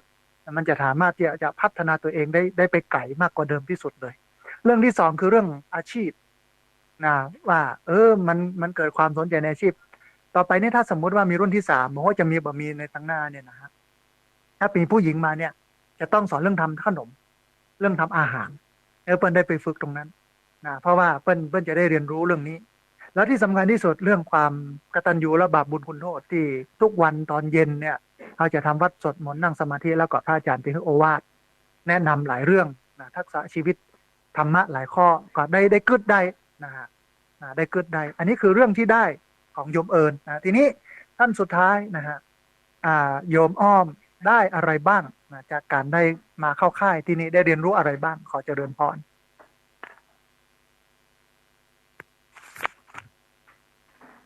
เจ้าสิ่งที่ได้เรียนรู้จากข่ายนี่ก็จะก็หนึ่งมีวินัยค่ะ มีวินัยในตนเองก็คือยังเนี่ยตื่นเขาบ่เคยตื่นนอนเจ้าเขาก็ได้ตื่นเจ้าค่ะยังเขาบ่เคยออกกำลังกายก็ได้ออกค่ะ ก็คือมีระเบียบดีอะค่ะ ก็ยังกินข้าวเขาอยู่บ้านเขาก็กินแบบเป็นเวลาอยู่แล้วค่ะ นอนมันเป็นเวลากินข้าวมันเป็นเวลาแต่มาอยู่นี่ก็คือเป็นจัดให้เป็นเวลา ก็คือถึงเวลากินก็ต้องกิน ก็ดีอะค่ะ แล้วก็เป็นมีอย่างให้เขาได้เรียนรู้หลายอย่างค่ะหนึ่งคือเรื่องปลูกผักอย่างเช่นปลูกผักพระอาจารย์ไปก็ปลูกผักปลูกอย่างไม่หลายอย่างค่ะอย่างเช่นปลูกบะเป้าอย่างเงี้ยค่ะอย่างประมาณนี้ค่ะ ก็คือสอนเขานะคะแล้วก็มีนักวิทยากรอย่างคือหลายๆอย่างค่ะ เข้ามาอบรมเขาหลายสิ่งหลายอย่างอย่างเช่นช่างไฟช่างยนต์ค่ะ ก็คือชอบอะค่ะ ได้เห็นหูหลายอย่างจ้ะนะครับ และที่สำคัญก็คือคณะชุมชนมาสอนเรื่องอะไรนะ ทำน้ำพริกลาบจ้ะ อันนี้น่าสนใจโยมอ้อมสนใจเลย เจ้า สนใจที่จะต้องหนึ่งเอาไปทำกินเอง ค่ะ สองแล้วก็ท ขาย ทำขาย ถ้าสมมติว่ามันเป็นไปได้หรือมีทุนนี่เนาะ เจ้า สามารถไปประกอบอาชีพได้ เจ้า อันนี้คือสิ่งที่ได้เรียนรู้เนาะ ค่ะ จากการหาใต้นี้ ค่ะ ท่านผู้ฟังเราฟังทั้ง4ท่านถึงเรื่องของสิ่งที่ได้เรียนรู้นะว่าโอ้หลายคนได้เรียนรู้หลายเรื่อง หลักๆ คือวินัย หลักๆ คือการจัดชีวิตให้เป็นระบบระเบียบ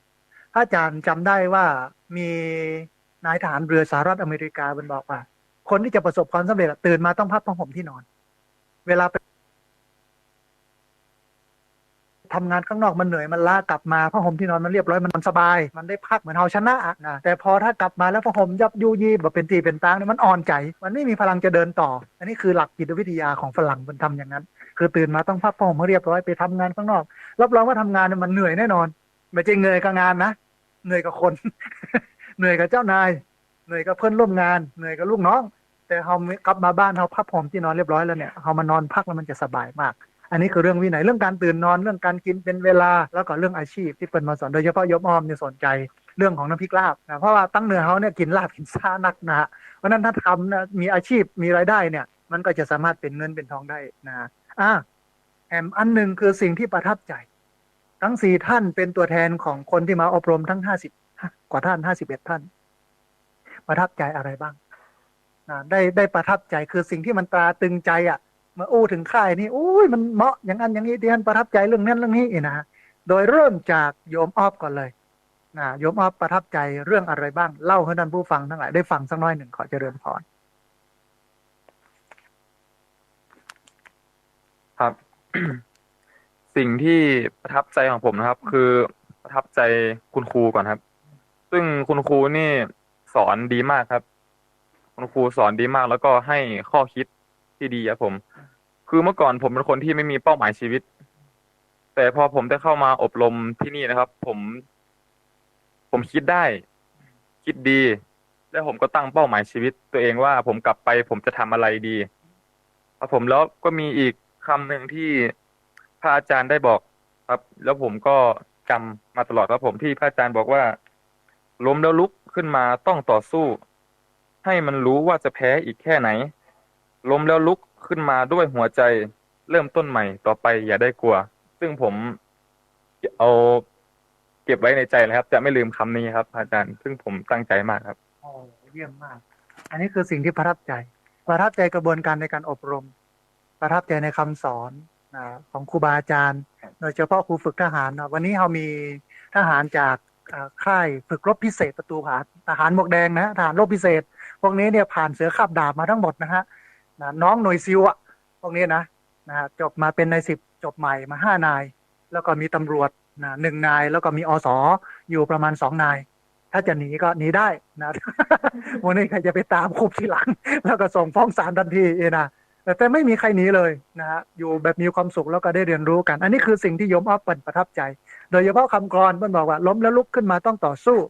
ให้มันรู้ว่าจะแพ้อีกแค่ไหน ล้มแล้วลุกตื่นตัวด้วยหัวใจเริ่มต้นใหม่ต่อไปอย่าได้กลัว คือพระอาจารย์เชื่อมั่นว่าหลายคนเนี่ยตั้งใจจะเลิกแต่มันเลิกมาได้สักทีเลิกได้10 วัน20 วันกลับไปแฮมอย่างเงี้ยแต่ถ้าใจแข็งน่ะใจมีพลังแล้วมันทะลุผ่านไปได้ทั้งหมด อันนี้คือสิ่งที่ประทับใจโดยเฉพาะโยมออฟนะฮะทีนี้ลองมาฟังโยมนุบ้างว่าโยมนุประทับใจอะไรบ้างเจริญพร สิ่งที่ประทับใจสำหรับค่ายนี้นะครับ อันดับแรกก็คือคำสอนของพระอาจารย์ที่สอนทุกวันนะครับ แล้วก็ได้เปลี่ยนความคิดแนวคิดตัวเองนะครับ ว่าเราเคยทำอะไรมา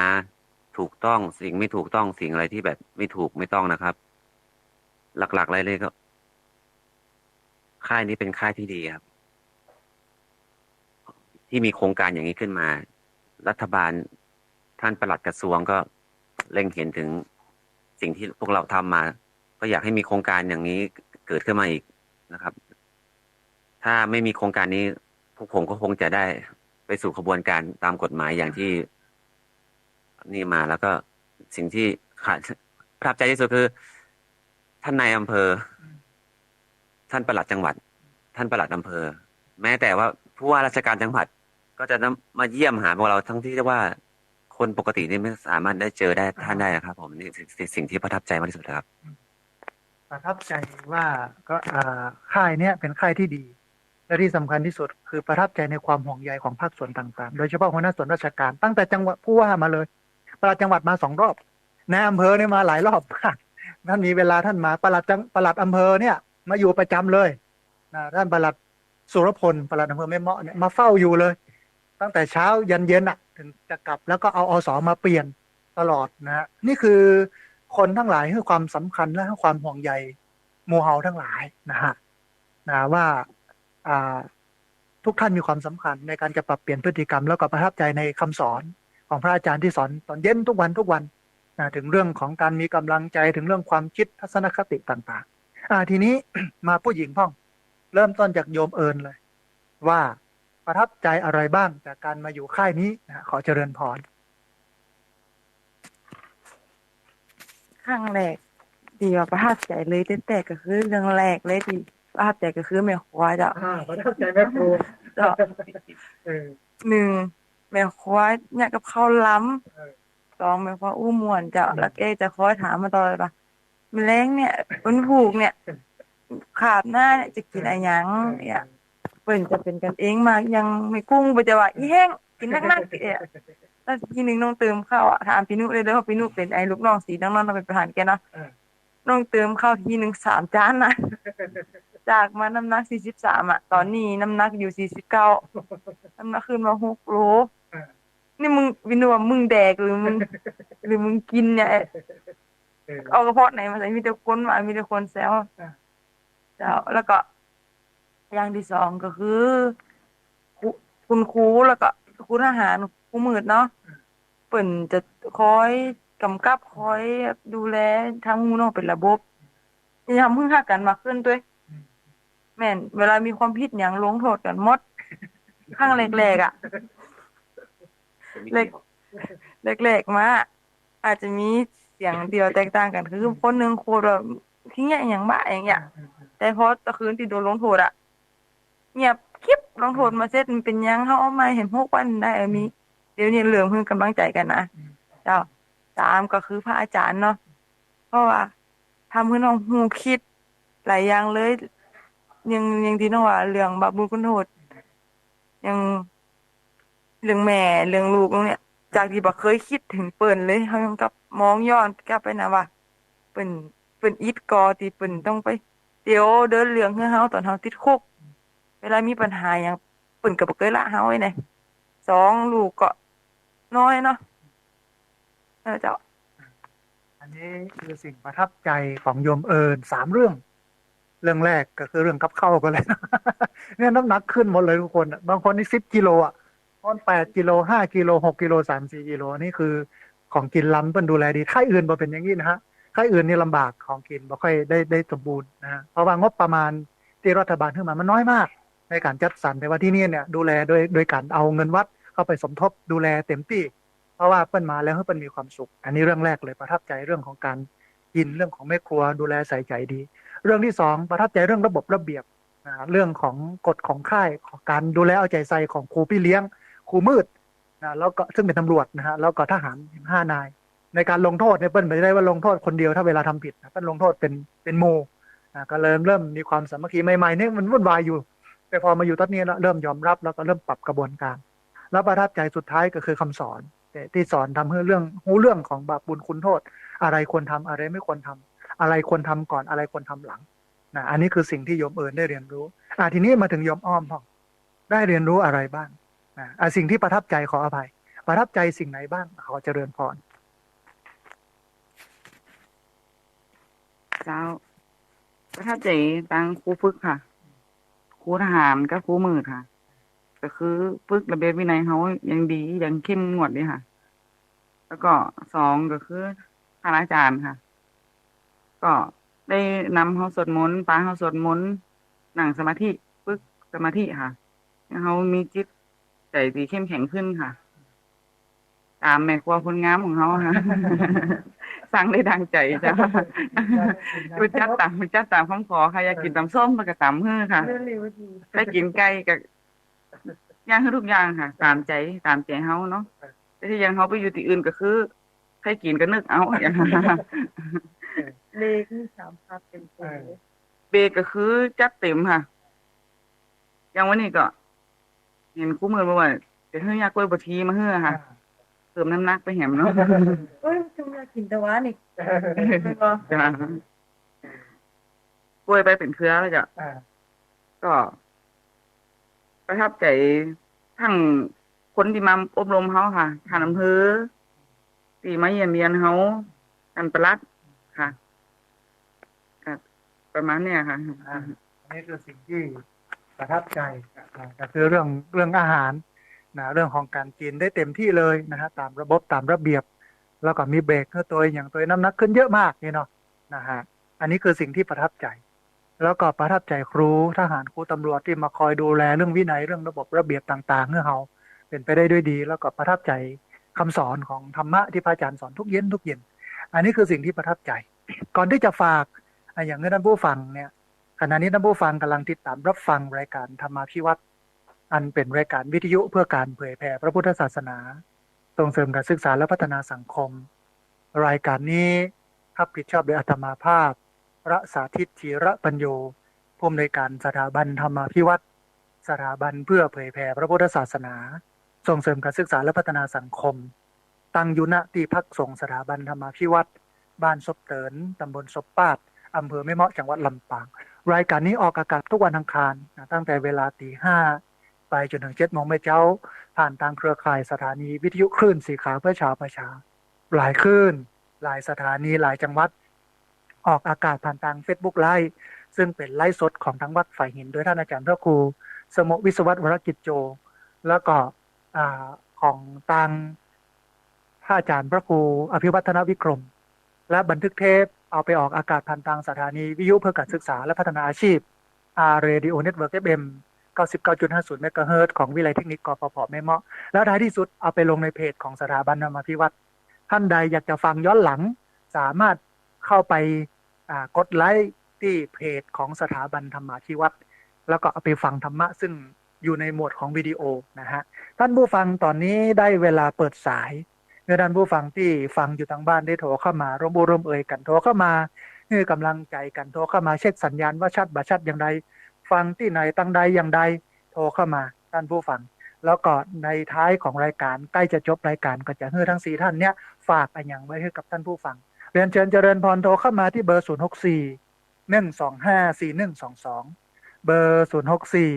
125 4122คณะรอท่านผู้ฟังที่ฟังอยู่ทางบ้าน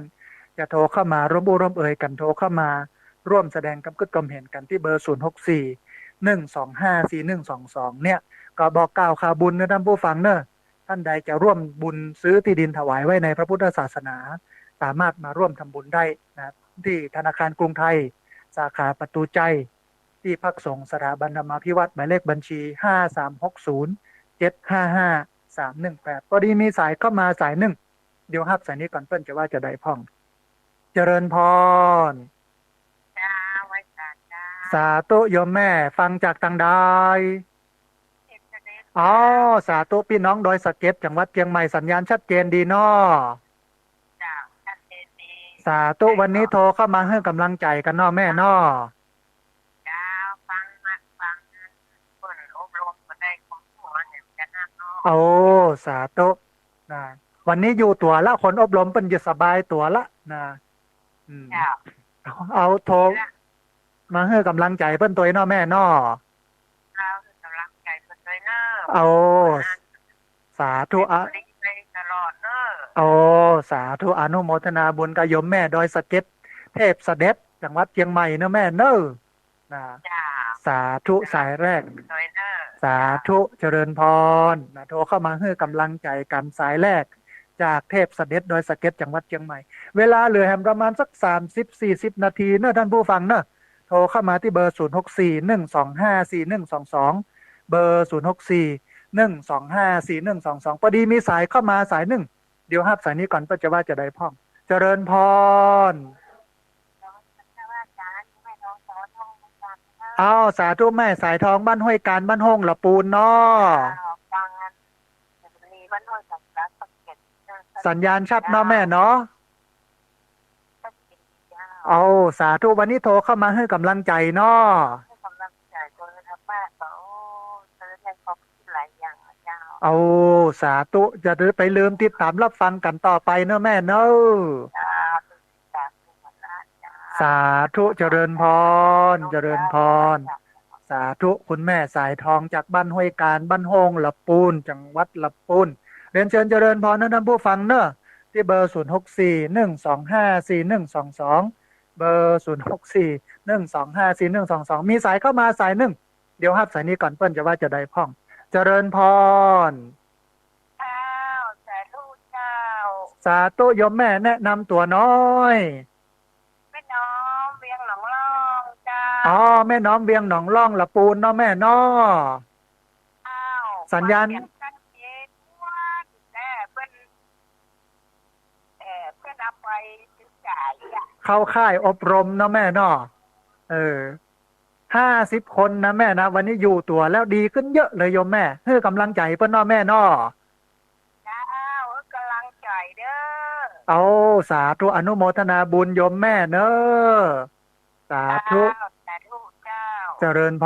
รโยมแม่โทรมาจากเวียงหนองล่องละปูนโทรเข้ามาให้กำลังใจกันตัวเจอเนอะพี่น้องเนอะเรียนเชิญเจริญพรที่เบอร์0641254122เหลือเวลาหลายวันนะฮะวันที่16เป็นวันสุดท้ายเพราะฉะนั้นท่านใดอยากจะร่วมทำบุญเอาน้ำมาเลี้ยงเอาขนมมาเลี้ยงเอาผลไม้มาเลี้ยงก็มาได้ ส่วนท่านไหนที่บ่มีเวลามาก็สามารถร่วมทำบุญเป็นปัจจัยได้พอดีมีสายเข้ามาทำสายหนึ่งเดี๋ยวฮับสายนี้ก่อนเปิ้นจะว่าจะได้พ่อง เจริญพร สวัสดีเจ้าพระอาจารย์ อ๋อสาธุแม่สุบ้านร้องเวียงป่าเป้าเจียงไฮ้เนาะ เจ้าแบบพักจะเป็นเด้อ เอาสัญญาณชัดเนาะแม่เนาะ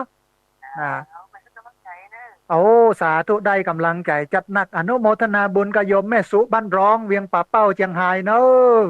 เจ้าขอว่าสาเจ้า สาธุเจริญพรพี่น้องเวียงป่าเป้าโทรมา3-4จังหวัดแล้วเนอะที่ไหนบ่ได้โทรเข้ามาเมืองน่านเมืองพะเยาเมืองแป้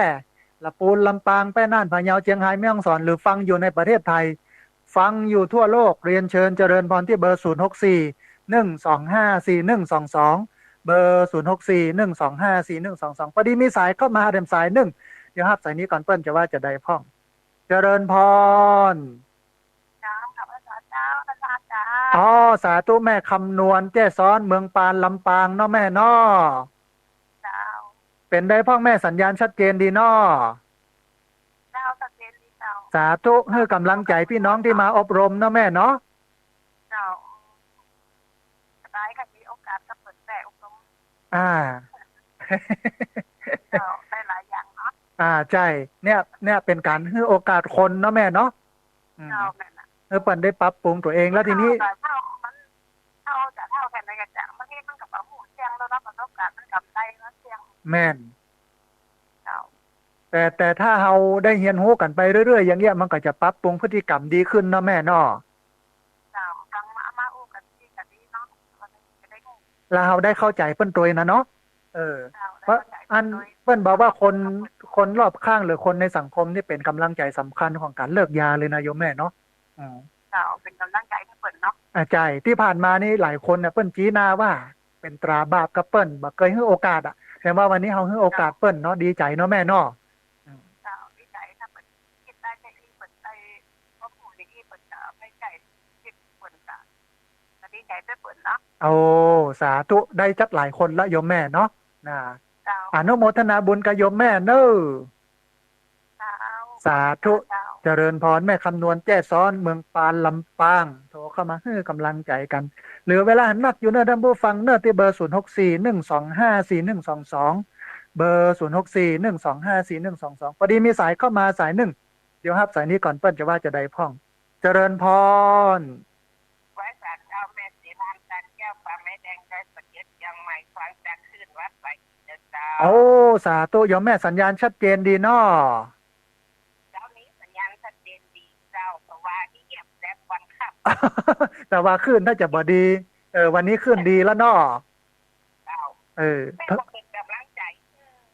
คือคนที่เปิดไปนี่อย่าง อบรมโยมแม่อบรม ที่เปิดไปดูแลรักษาที่เปิดไปโพสทุกข์โพสใจอย่างของเพิ่นนะแม่ขอเป็นกำลังใจให้เพิ่นขอให้เพิ่นตั้งใจ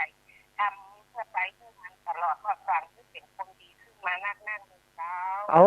สาธุโยมแม่อนุโมทนาบุญเนอะแม่เนอะสาธุเจริญพรพี่น้องโดยสะเก็ตจังหวัดเชียงใหม่โทรเข้ามาให้กำลังใจโมเฮาตัวนะฮะโอ้เนี่ยมีกำลังใจจัดหนักจัดหลายเรียนเชิญเจริญพรเนอะที่เบอร์064 1254122เบอร์064 1254122มีอยู่22สายที่มาได้รับโทรเข้ามาแล้วก็ติดสายอื่นโทรเข้ามาใหม่เนอะท่านผู้ฟังที่เบอร์064 1254122พอดีมีสายเข้ามาสายหนึ่งเดี๋ยวครับสายนี้ก่อนเปิ้ลจะว่าจะได้พ่องเจริญพรโอ้สาธุอาสาและป้องกันบรรเทาสาธารณภัยอำเภอดอยหล่อจังหวัดเชียงใหม่วันนี้มีเรื่องราวอะไรอย่างมาอู้เอ่ยเจริญพรผมเจอข้อคิดด้วยว่าจะข้อคิดที่ว่าแม่บำบัดแล้วทำนายาเสพติดนะครับ บำบัดแล้วถ้าติ๊กไปแล้วเนี่ยบอกควรจะหันไปอืมเอาศีลห้าเป็นที่พึ่งนะครับเอาศีลห้าเป็นพื้นฐานของมนุษย์ของการดำเนินชีวิตเนาะครับฝากไว้2เรื่องนี้เนาะโยมเนาะศีลห้าเป็นที่พึ่งนะครับแล้วก็อย่างแต่ตอนนี้ครับผมมีข้อคิดครับโอ้สาธุอนุโมทนาบุญกับอาสาและป้องกันบรรเทาสาธารณภัยอำเภอดอยหล่อจังหวัดเชียงใหม่เนอะครับกำลังใจที่จะเดินกำลังใจที่ผู้งานบำบัดด้วยครับสาธุเจริญพรพี่น้องอาสาป้องกันบรรเทาสาธารณภัยอำเภอดอยหล่อบอกว่า2เรื่องต้องเอาศีลห้ามาเป็นฐานของการดำเนินชีวิตแล้วก็ที่สำคัญก็คือบอกควรจะหันกลับไปสู่ทางดำเหมือนเดิมแล้วต้องใส่ไว้เนี่ยไปทางหน้าพอดีมีสายเข้ามาเดี๋ยวสายหนึ่งเดี๋ยวครับสายนี้ก่อนเปิ้ลจะว่าจะได้พ่องเจริญพรสาธุโยมแม่แนะนำโยมแม่แนะนำตัวน้อยบ้านซบเตินตำบลซบป้านอำเภอแม่เมาะจังหวัดลำปางเนาะโทรมาให้กำลังใจเนาะสาธุโทรมาให้กำลังใจพี่น้องที่เข้าฝึกอบรมตัวเนาะโอ้สาธุอนุโมทนาบุญกับโยมแม่บัวบ้านซบเตินตำบลซบปาดอำเภอแม่เมาะจังหวัดลำปางเนอะสาธุเจริญพรเรียนเชิญเจริญพรท่านผู้ฟังเวลาเหลือแหมอยู่ประมาณสัก20 กว่านาทีเนอะที่เบอร์064 1254122โทรเข้ามาให้กำลังใจกันโทรเข้ามาเช็คสัญญาณว่าชัดบัชัดอย่างใดพอดีมีสายเข้ามาแถมสายหนึ่งเดี๋ยวครับสายนี้ก่อนเปิ้ลจะว่าจะได้พ่องเจริญพรสาธุอันโยมแม่ชื่ออะไรยังอ๋อจำได้ละโยมแม่บ้านนาแจ้อำเภอแม่เมาะจังหวัดลำปางเนาะอ๋อตั้งพูดบอกค่อยดีเนาะแม่เนาะแม่บุญนักจ้าแม่บุญนักเนาะโทรเข้ามาให้กำลังใจเนาะโทรเข้ามาให้กำลังใจกันเนาะแม่เนาะเจ้าฟังอยู่เด้อฟังตั้งแต่เจ้าแล้วโอ้สาธุอนุโมทนาบุญกับแม่บุญนักบ้านนาแจ้แม่เมาะลำปางเนอะสาธุเจริญพรพี่น้องแม่เมาะบ้านนาแจ้บ้านซบเตือนซบปาดโทรเข้ามากันหลายสายเหลือเวลาแห่งประมาณ27 นาทีท่านผู้ฟังโอ้เวลาเปเลอะเนอะได้แห่ง100 สายพวกเรียนเชิญเจริญพรที่เบอร์064 1254122พอดีมีสายเข้ามาแถมสายหนึ่งเดี๋ยวครับสายนี้ก่อนเปิ้ลจะว่าจะได้พ่องเจริญพรสาธุโยมแม่แนะนำตัวน้อยพี่น้องป่าซางละปูนเนาะแม่เนาะโทรเข้ามาให้กำลังใจกันเนาะแม่เนาะกำลังใจเพื่อนอ่อนลูกหลานกันเจ้าเนอะให้เปิ้นมีกำลังใจในการต่อสู้กับยาเสพติดเนาะแม่เนาะเพื่ออนาคตของเราเนาะตอนนี้ได้กำลังใจจัดหนักเลยจากโยมแม่เนอะอนุโมทนาบุญกับโยมแม่เนอะสาธุเจริญพรเนี่ยโยมแม่เพิ่นโทรมาว่าละเด็กละอ่อนมีกำลังใจมีพลังใจสู้เนอะนะมีเวลาแหมอยู่เนอะท่านผู้ฟัง20 กว่านาทีที่เบอร์064 1254122พอดีมีสายเข้ามาสายหนึ่งเดี๋ยวครับสายนี้ก่อนเปิ้ลจะว่าจะได้พ่องเจริญพรสาธุมาแล้วโยมป้อเจดีย์3 ยอดละปูนเนอะฟังตั้งแต่ตี 5แล้วเนาะป้อเนาะส สัญญาณชัดเจนเนาะป้อเนาะ เย็นดีครับ ป้อบุญตันเจดีสามยอดละปูนเนาะเฮ้อกำลังใจละอ่อนเนาะป้อเนาะ กำลังใจในท่านเนอ เอาสาธุอนุโมทนาบุญกับโยมป้อเนอสาธุโยมป้อจากเจดีสามยอดละปูนโทรเข้ามาเฮ้อกำลังใจละเด็กละอ่อนนะฮะเรียนเชิญเจริญพรท่านผู้ฟังเดี๋ยวเวลาประมาณสัก6:45ก็จะเฮ้อโยมที่เปิ้นเป็นมาร่วมจัดรายการเนี่ยได้ฝากกันอย่างให้กับท่านผู้ฟังตอนนี้มีเวลาเหลืออยู่โทรเข้ามาเนอะพอดีมีสายเข้ามาสายหนึ่งเดี๋ยวฮับสายนี้ก่อนเปิ้นจะว่าจะได้พ่องเจริญพร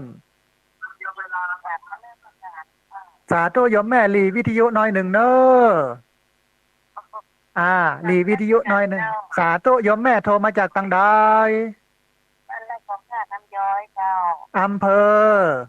ทางกลางค่ะ จังหวัดละปูนเนาะแม่เนาะ ค่ะ สัญญาณชัดเนาะแม่เนาะ เจ้าสัญญาณชัดดีไม่รอวันนี้เจ้าร อวันอังคารเนาะ เจ้าไม่ไปตั้งแต่วันที่แม่อบรมเจ้า โอ้สาธุดีเลยโยมแม่น่ะ เดี๋ยวยินดีกับโครงการนี้เนาะ อ่า เดี๋ยวชนจะได้รถไหน โอ้สาธุ ค่าจะนั้นเลย อนุโมทนาบุญกับแม่เนอะเจริญพรโยมแม่โทรมาจากละปูนโทรเข้ามาให้กำลังใจแล้วบอกว่า โครงการนี้เป็นโครงการที่ดีนะฮะเรียนเชิญเจริญพรเนอะที่เบอร์0641254122พอดีมีสายเข้ามาสายหนึ่งเดี๋ยวครับสายนี้ก่อนเปิ้นจะว่าจะได้พ่อง เจริญพร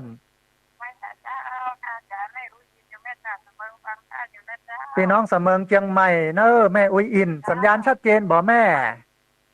ฟังท่านตลอดนะเจ้า โอ้ชื่นใจแม่ชื่นใจมีกำลังใจจักนักเลยโยมแม่ จ้าวันพุธเอาฟังทุกวันอังคารวันเสาร์อ่ะเจ้า เอาสาธุอนุโมทนาบุญยังได้กระติดตามกันต่อไปเนอะอ่า จะเป็นกำลังใจท่านตลอดนะเจ้า สาธุแม่ได้กำลังใจจัดหนักอนุโมทนา สุขภาพแข็งแรงเนอะ สาธุสาธุเจริญพร สาธุแม่อุ้ยอินเสมิงเจียงใหม่โทรเข้ามาให้กำลังใจ เวลาเลยแฮมเนอร์ท่านผู้ฟังเนอะที่เบอร์0641254122เบอร์0641254122พอดีมีสายเข้ามาสายหนึ่งเดี๋ยวฮับสายนี้ก่อนเปิ้นจะว่าจะได้พ่อง เจริญพร เอาสาธุโยมป่อแนะนำตัวน้อย ผมมันเป็นแฟนพันธุ์แท้ครับแต่ตัวแนะนำตัวนี้ยังแบบเปิดเผยนะครับ อ๋อสาธุรับฟังอยู่ตลอดเวลาเนาะป่อเนาะ ฟังตลอดเลยครับน้าครับ โอ้ พัฒนาเลยครับ อยู่ตังใดโยมป่ออยู่ตังใดอำเภอหยัง ผมอยู่ข้างวัดแม่ลินนี่ครับ แม่ริมเนาะโยมอยู่แม่ริมเชียงใหม่เนาะ เจ้าข้างวัดแม่ลินครับ เอาสาธุอนุโมทนาบุญอย่างไรก็ติดตามรับฟังกันต่อไปเนาะป่อเนอะ ผมชอบธรรมะครับเนี่ยน้า เป็นประโยชน์เนาะป่อเนาะ เป็นประโยชน์ขนาดเลยครับ เอาสาธุธรรมะนี่มันทำให้ ใจท่านนะครับ ได้กำลังใจจัดหนักโยมป่ออนุโมทนา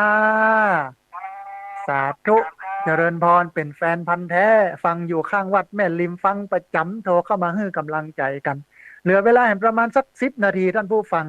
ก่อนที่จะให้ท่านที่มาร่วมรายการฝากอย่างให้ท่านผู้ฟังแล้วก็จะปิดรายการไปเรียนเชิญเจริญพรเนื้อที่เบอร์0641254122พอดีมีสายเข้ามาแถมสายหนึ่งเดี๋ยวฮับสายนี้ก่อนเปิ้นจะว่าจะได้พ่อง เจริญพร เจ้าไหว้จ่าเจ้า สะ มาจากเชียงใหม่นะเจ้า พี่น้องเชียงใหม่นอสัญญาณชัดเจนบ่แม่ ชัดเจนเจ้าแล้ววันร้อยวันถ่ายทอดยาวเลย เอา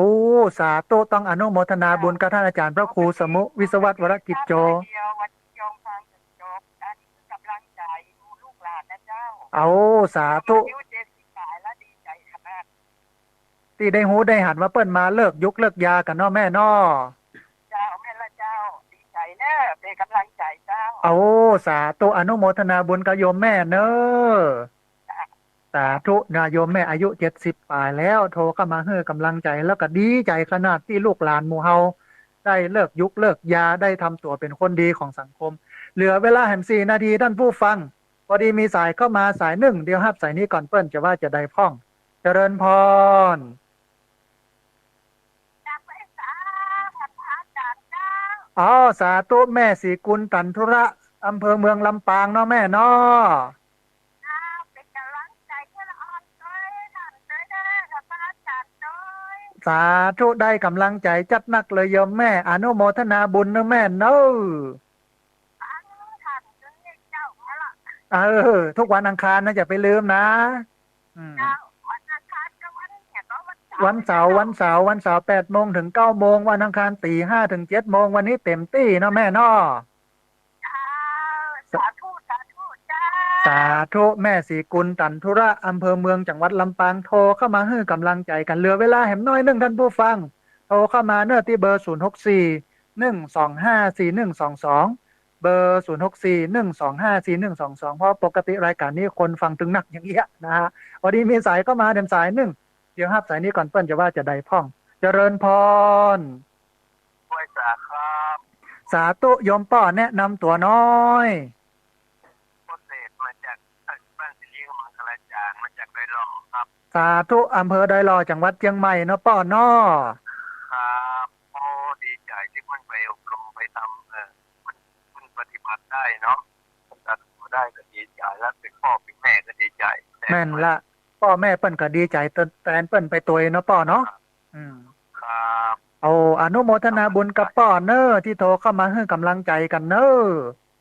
ครับเป็นกำลังใจนะครับ สาธุโยมป้อเจริญพรสาธุเนี่ยเฮาได้หันกำลังใจจากคนทั่วประเทศนะโทรเข้ามาให้กำลังใจกันเวลาเหลืออยู่เนอท่านผู้ฟังเนอแหม5 นาทีเรียนเชิญเจริญพรที่เบอร์064 125 4122วันนี้มีสายเข้ามาสายหนึ่งเดี๋ยวรับสายนี้ก่อนเปิ้นจะว่าจะได้พ่องเจริญพร ขอบพระคุณอาจารย์ครับพระอาจารย์ เอาสาธุพี่น้องบ้านบุญเกิดตำบลพระบาทอำเภอเมืองจังหวัดลำปางเนาะ แล้ว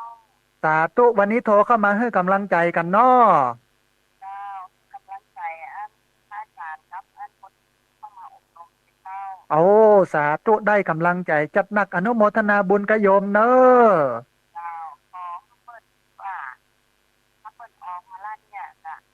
จะต้องนับเข้าไปเสพมันเหมือนเดิมละ ละมันได้แล้วเอเนาะ เจ้า ต้องมีพลังใจที่เข้มแข็งละมันให้ได้ สู้กับใจตัวเองต้องเอาชนะมันได้เจ้า แม่นละอนุโมทนาบุญกบโยมเนอะ เจ้าสาธุเจ้า สาธุเหลือเวลา5 นาทีเรียนเชิญเจริญพรที่เบอร์064 125 4122ถ้าพลาดวันนี้แล้วเราจะไปปะกันวันพุธเด้อเสาร์หน้าพุธนะเพราะฉะนั้นเจริญพรโทรเข้ามาร่วมเอ่ยกันโทรเข้ามาให้กำลังใจกันเช็คสัญญาณกันพอดีมีสายเข้ามาสายหนึ่งเดี๋ยวรับสายนี้ก่อนเปิ้นจะว่าจะได้พ่องเจริญพ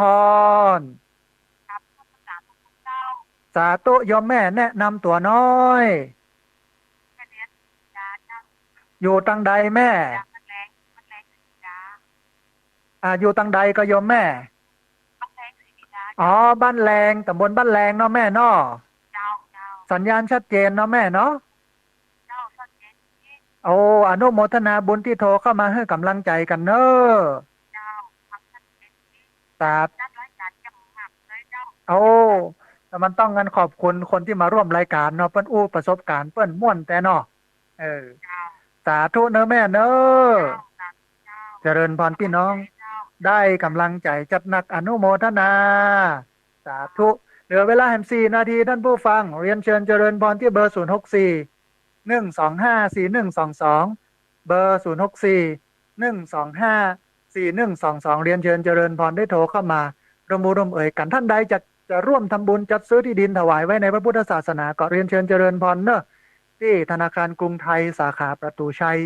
ชื่อบัญชีที่พักสงฆ์สถาบันธรรมาภิวัตรหมายเลขบัญชี5360755318พอดีมีสายเข้ามาสายหนึ่งเดี๋ยวรับสายนี้ก่อนเปิ้นจะว่าจะได้พ่อง เจริญพร เอาสาธุโยมแม่อำเภอวังเหนือสัญญาณชัดเจนดีเนาะโอ้อนุโมทนาบุญที่ติดตามรับฟังกันเนอะโยมแม่เนอะสาธุได้กำลังใจจับนักเลยโยมแม่อนุโมทนา สาธุโยมแม่จากอำเภอวังเหนือจังหวัดลำปางโทรเข้ามาให้กำลังใจกันเหลือเวลา3 นาทีเรียนเชิญเจริญพรที่เบอร์064 125 4122 เบอร์0641254122เรียนเชิญเจริญพรได้โทรเข้ามารวมโอรวมเอ่ยกันเนอะพอดีมีสายเข้ามาสายหนึ่งเดี๋ยวฮับสายนี้ก่อนเปิ้นจะว่าจะได้พ่องเจริญพรสาธุโยมแม่แนะนำตัวน้อยอำเภอแม่แจ่มจังหวัดเชียงใหม่เนาะสัญญาณชัดเจนก่อนแม่ที่แม่แจ่มโอ้สาธุอนุโมทนาบุญที่ติดตามรับฟังแล้วก็โทรเข้ามาให้กำลังใจกันเนอะแม่เนอะสาธุเจริญพรนะสาธุโยมแม่จากอำเภอแม่แจ่มบนดอยพุ่นนะจังหวัดเชียงใหม่โทรเข้ามาให้กำลังใจกันตัวท่านผู้ฟังเรียนเชิญเจริญพรเนอะที่เบอร์0641254122พอดีมีสายเข้ามาแถมสายหนึ่งเดี๋ยวฮับสายนี้ก่อนเปิ้นจะว่าจะได้พ่องเจริญพรเจริญพรสาธุโยมแม่แนะนำตัวน้อยอยู่บ้านใดโยมแม่อยู่บ้านไหนเอาพี่น้องลำปางอายุ88แล้วเนาะเอาสาธุอยู่อำเภอไหนตำบลไหนแม่อยู่อำเภอหมู่หนึ่งตำบลพิชัยอำเภอเมืองอ๋อพี่น้องพี่ชัยเนาะติดตามรับฟังแล้วเป็นใดพ่องโยมแม่ม่วนก็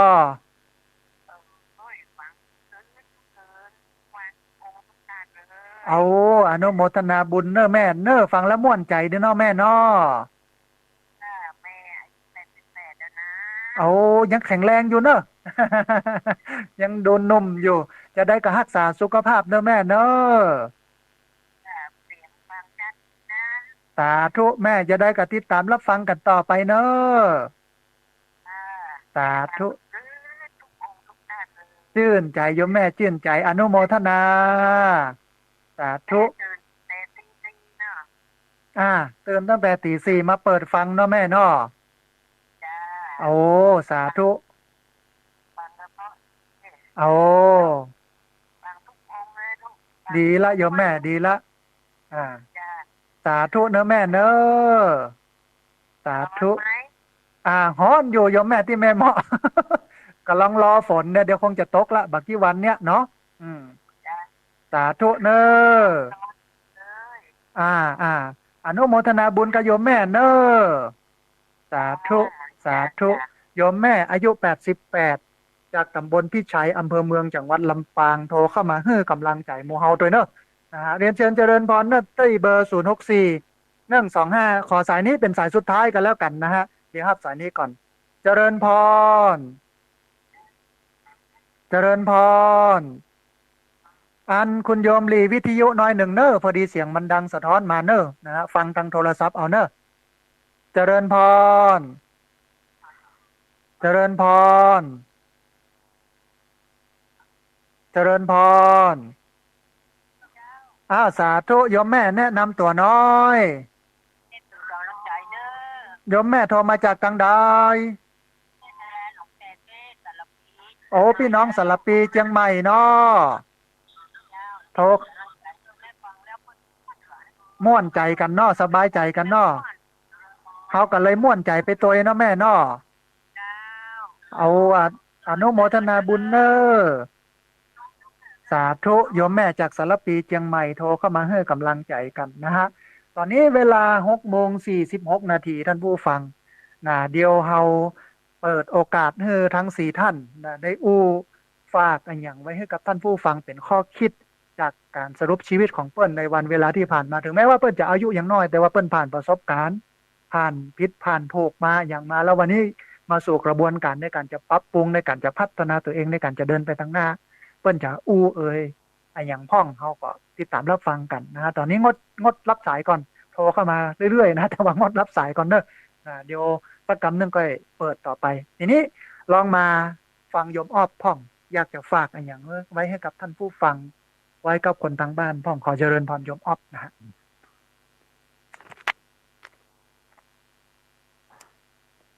ครับสิ่งที่ผมอยากจะฝากถึงท่านผู้ชมทางบ้านนะครับคือช่วยกันดูแลสังคมหน่อยครับแล้วก็ช่วยกันบอกลูกๆหลานๆครับเพราะว่าบางครอบครัวคุณพ่อคุณแม่เขาก็ มีงานมีการที่ทำอยู่ตลอดเวลา ไม่มีโอกาสได้บอก หรือว่าอาจจะมีก็อาจจะน้อย เราก็เป็นสังคมไทยด้วยกันก็ช่วยกันบอกช่วยกันสอนเอาถ้าใครคิดที่จะลองครับ คืออย่าไปลองดีกว่าครับผมเพราะว่าถ้าได้ลองแล้วมันจะถลำลึกเหมันผมเพราะว่าผมก็เคยผ่านมาก่อนครับพระอาจารย์ โยมออฟมีสองเรื่อง เรื่องแรกต้องช่วยกันเป็นหูเป็นตาไม่ใช่แค่บ้านเฮานะลูกหลานข้างบ้านตัวเองแต่ว่าดูข่าวอ่าคนข้างบ้านเสพสองผัวเมียกินมันสดไปแผ่วลูกแผ่วหลานแผ่วคนรอบข้าง จนเพิ่นอดมาได้ได้ห้องตำรวจมายับมาจับมาตรวจฉี่อย่างก็รับสารภาพกันไปเพราะฉะนั้นช่วยกันพอเป็นหูเป็นตาอาตมาภาพจำกรรมของท่านผู้ว่าราชการจังหวัดลำปางอดีตผู้ว่าราชการจังหวัดลำปางท่านสามารถลอยฟ้าได้เพิ่นบอกว่า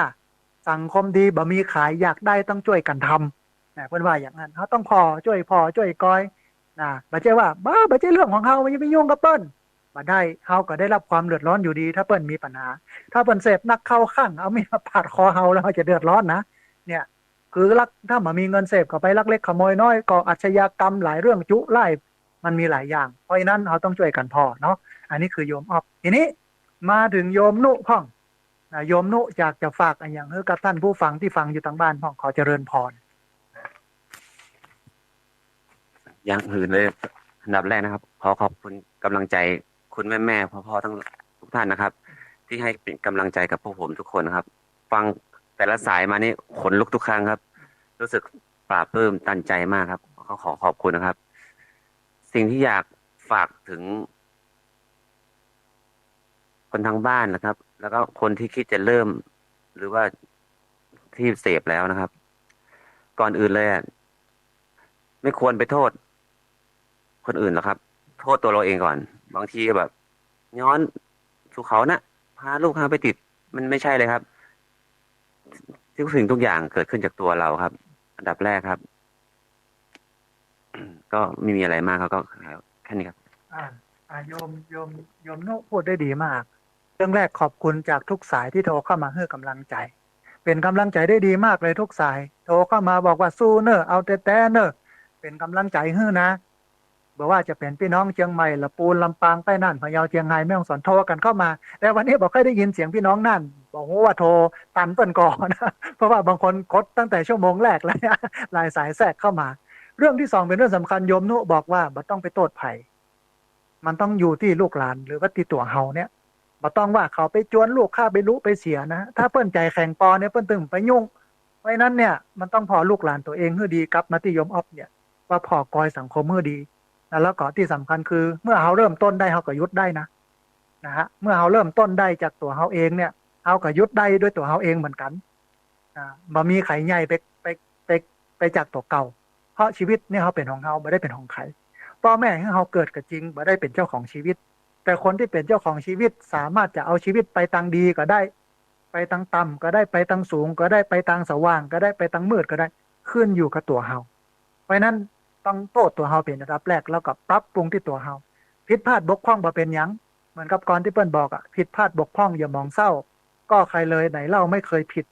ดูเอาเถิดดวงจันทราพระอาทิตย์ยังมืดมิดอยู่บ้างบางเวลาผิดแล้วแกเนี่ยมันเยี่ยมมากอันนี้คือโยมนุต่อไปมาฟังแม่ยิงพ่องฟังโยมเอิญพ่องว่าเปิ้ลจะฝากอะไรอย่างไว้ให้กับท่านผู้ฟังที่ฟังอยู่ทางบ้านขอเจริญพรเราสิ่งที่อยากจะฝากถึงท่านผู้ฟังสิ่งแรกเลยก็ขอฝากถึงท่านผู้ที่เสพยาอยู่ณตอนนี้นะเจ้าก่อนจะเสพขอให้เลิกเฉพาะว่าคิดถึงพ่อถึงแม่เขาเสพไปแล้วเขาผ่านมาคนที่เป็นห่วงเขาที่สุดคนที่เสียใจที่สุดก็คือพ่อคือแม่สองถ้ายังว่ามีลูกเข็มซ้ำให้เจ้าลูกมาหันเขามาหันสภาพเขาเป็นจะเนี่ยวันหน้าลูกเขาก็ต้องเฮี้ยนเหมือนเขาเพราะว่ามันจดมันจำละออนสมัยนี้ซ้ำให้ยิ่งหันยิ่งจำแล้วก็ถ้ามีโอกาสก็ขอให้เลิกขอให้กลับมาคิดเจ้าแล้วก็ฝากถึงผู้ที่มีลูกหลานที่เสพยาอยู่เปิ่นอยากจะเลิกก็ขอให้โอกาสเปิ่นเนาะเพราะว่าสิ่งที่เฮาผ่านแล้วเฮาเริ่มใหม่เหมือนพระอาจารย์บอกว่า ถ้าเราเริ่มใหม่ไม่เป็นไรก็คือเฮาเริ่มใหม่เฮากลับตัวกลับใจตอนเนี้ยมันบ่สายเจ้าแค่เสพคนเฮาอ่ะผ่านไปแล้วเฮาคนทุกคนอ่ะเริ่มใหม่จะได้ดีเสมอเจ้าดีกว่าเฮามากึดได้ตอนที่อายุ8 9 10อีกก็กึดได้ไปก็จะอ่านนะเจ้าเนี่ยอย่างมันได้เจ้าขอบคุณ มีอยู่เรื่องที่โยมเอิญฝากไว้ก็คือ เรื่องแรกเป็นเรื่องที่จำเป็นต้องทำคือกึดเติมหาคนในครอบครัวก่อนกึดเติมหาพ่อหาแม่ของเฮากึดเติมหาลูกของเฮาเพราะเฮาไม่ได้เกิดมาจากกอกล้วยรู้เนาะไม่ได้เกิดมาจากต้นไผ่เขาเกิดมามีหลักเหง้าอ่ะมีวงตระกูลอ่ะ ถึงแม้จะเป็นคนบัลล่ำบัลรวยแต่เขาก็มีญาติพี่น้องอ่ะที่คอยดูแลที่คอยสนับสนุนที่คอยใส่ใจเขาเกิดมาแล้วเขาก็ต้องพ่อเปิ้นตัวเพราะเปิ้นเลี้ยงดูเขามา แล้วที่สำคัญคือลูกที่จะเติบโตไปเป็นพลเมืองต่อไปตั้งหน้าเนี่ยเขาจะต้องเน้นต้องย้ำต้องสอนนะถ้าเปิ้นหมดอนาคตโดยการไปยุ่งกับยาเสพติดเหมือนเฮาเนี่ยตั้งแต่น้อยมันก็ลำบากแต่ถ้าสามารถหลุดพ้นได้ไปจากต้นนี้แล้วเนี่ยเปิ้นก็จะสามารถมาดูแลเฮาได้เปิ้นสามารถเป็นคนดีของสังคมได้ท้ายที่สุดโยมคนสุดท้ายโยมอ้อมอยากจะฝากอย่างไรให้กับท่านผู้ฟังที่ฟังอยู่ทางบ้านของขอเจริญพร เจ้าอยากจะฝากถึงคนที่ยังเสพอยู่นะเจ้าถ้าหยุดได้ก็ขอให้หยุดนะคะหรือว่าถ้ายังอยากหยุดหรือว่าพยายามแล้วทำมาได้ก็เข้าอบรมเหมือนหมูน้องนี่ก็ได้ค่ะตัดสินใจเข้ามาเลยค่ะก็เป็นเรื่องนี้ละ เรื่องกินมันต้องห่วงค่ะค่ะ แล้วก็อยากขอบคุณทุกสายที่โทรเข้ามานะเจ้าก็มีได้กำลังใจขึ้นมาทำจนมากนะเจ้าค่ะ ก็มีอย่างมากค่ะก็คือชีวิตต่อไปนี้ก็คือจะดำเนินไปด้วยดีให้มันน้อยก็อยากจะฝากทุกคนใครที่หยุดได้ก็ขอให้หยุดเนี่ยเพราะว่ามันไม่ได้ยังเขามีขึ้นเลย มันมีแต่จะล่มจมลงอะค่ะจากที่มีครอบครัวก็คือแบบนี้ละโดนจับไปก็คือแตกแยกกันหมดแม่ตัวเองพ่อเสียแม่เสียก็แบบมีทางนี้ออกมาค่ะ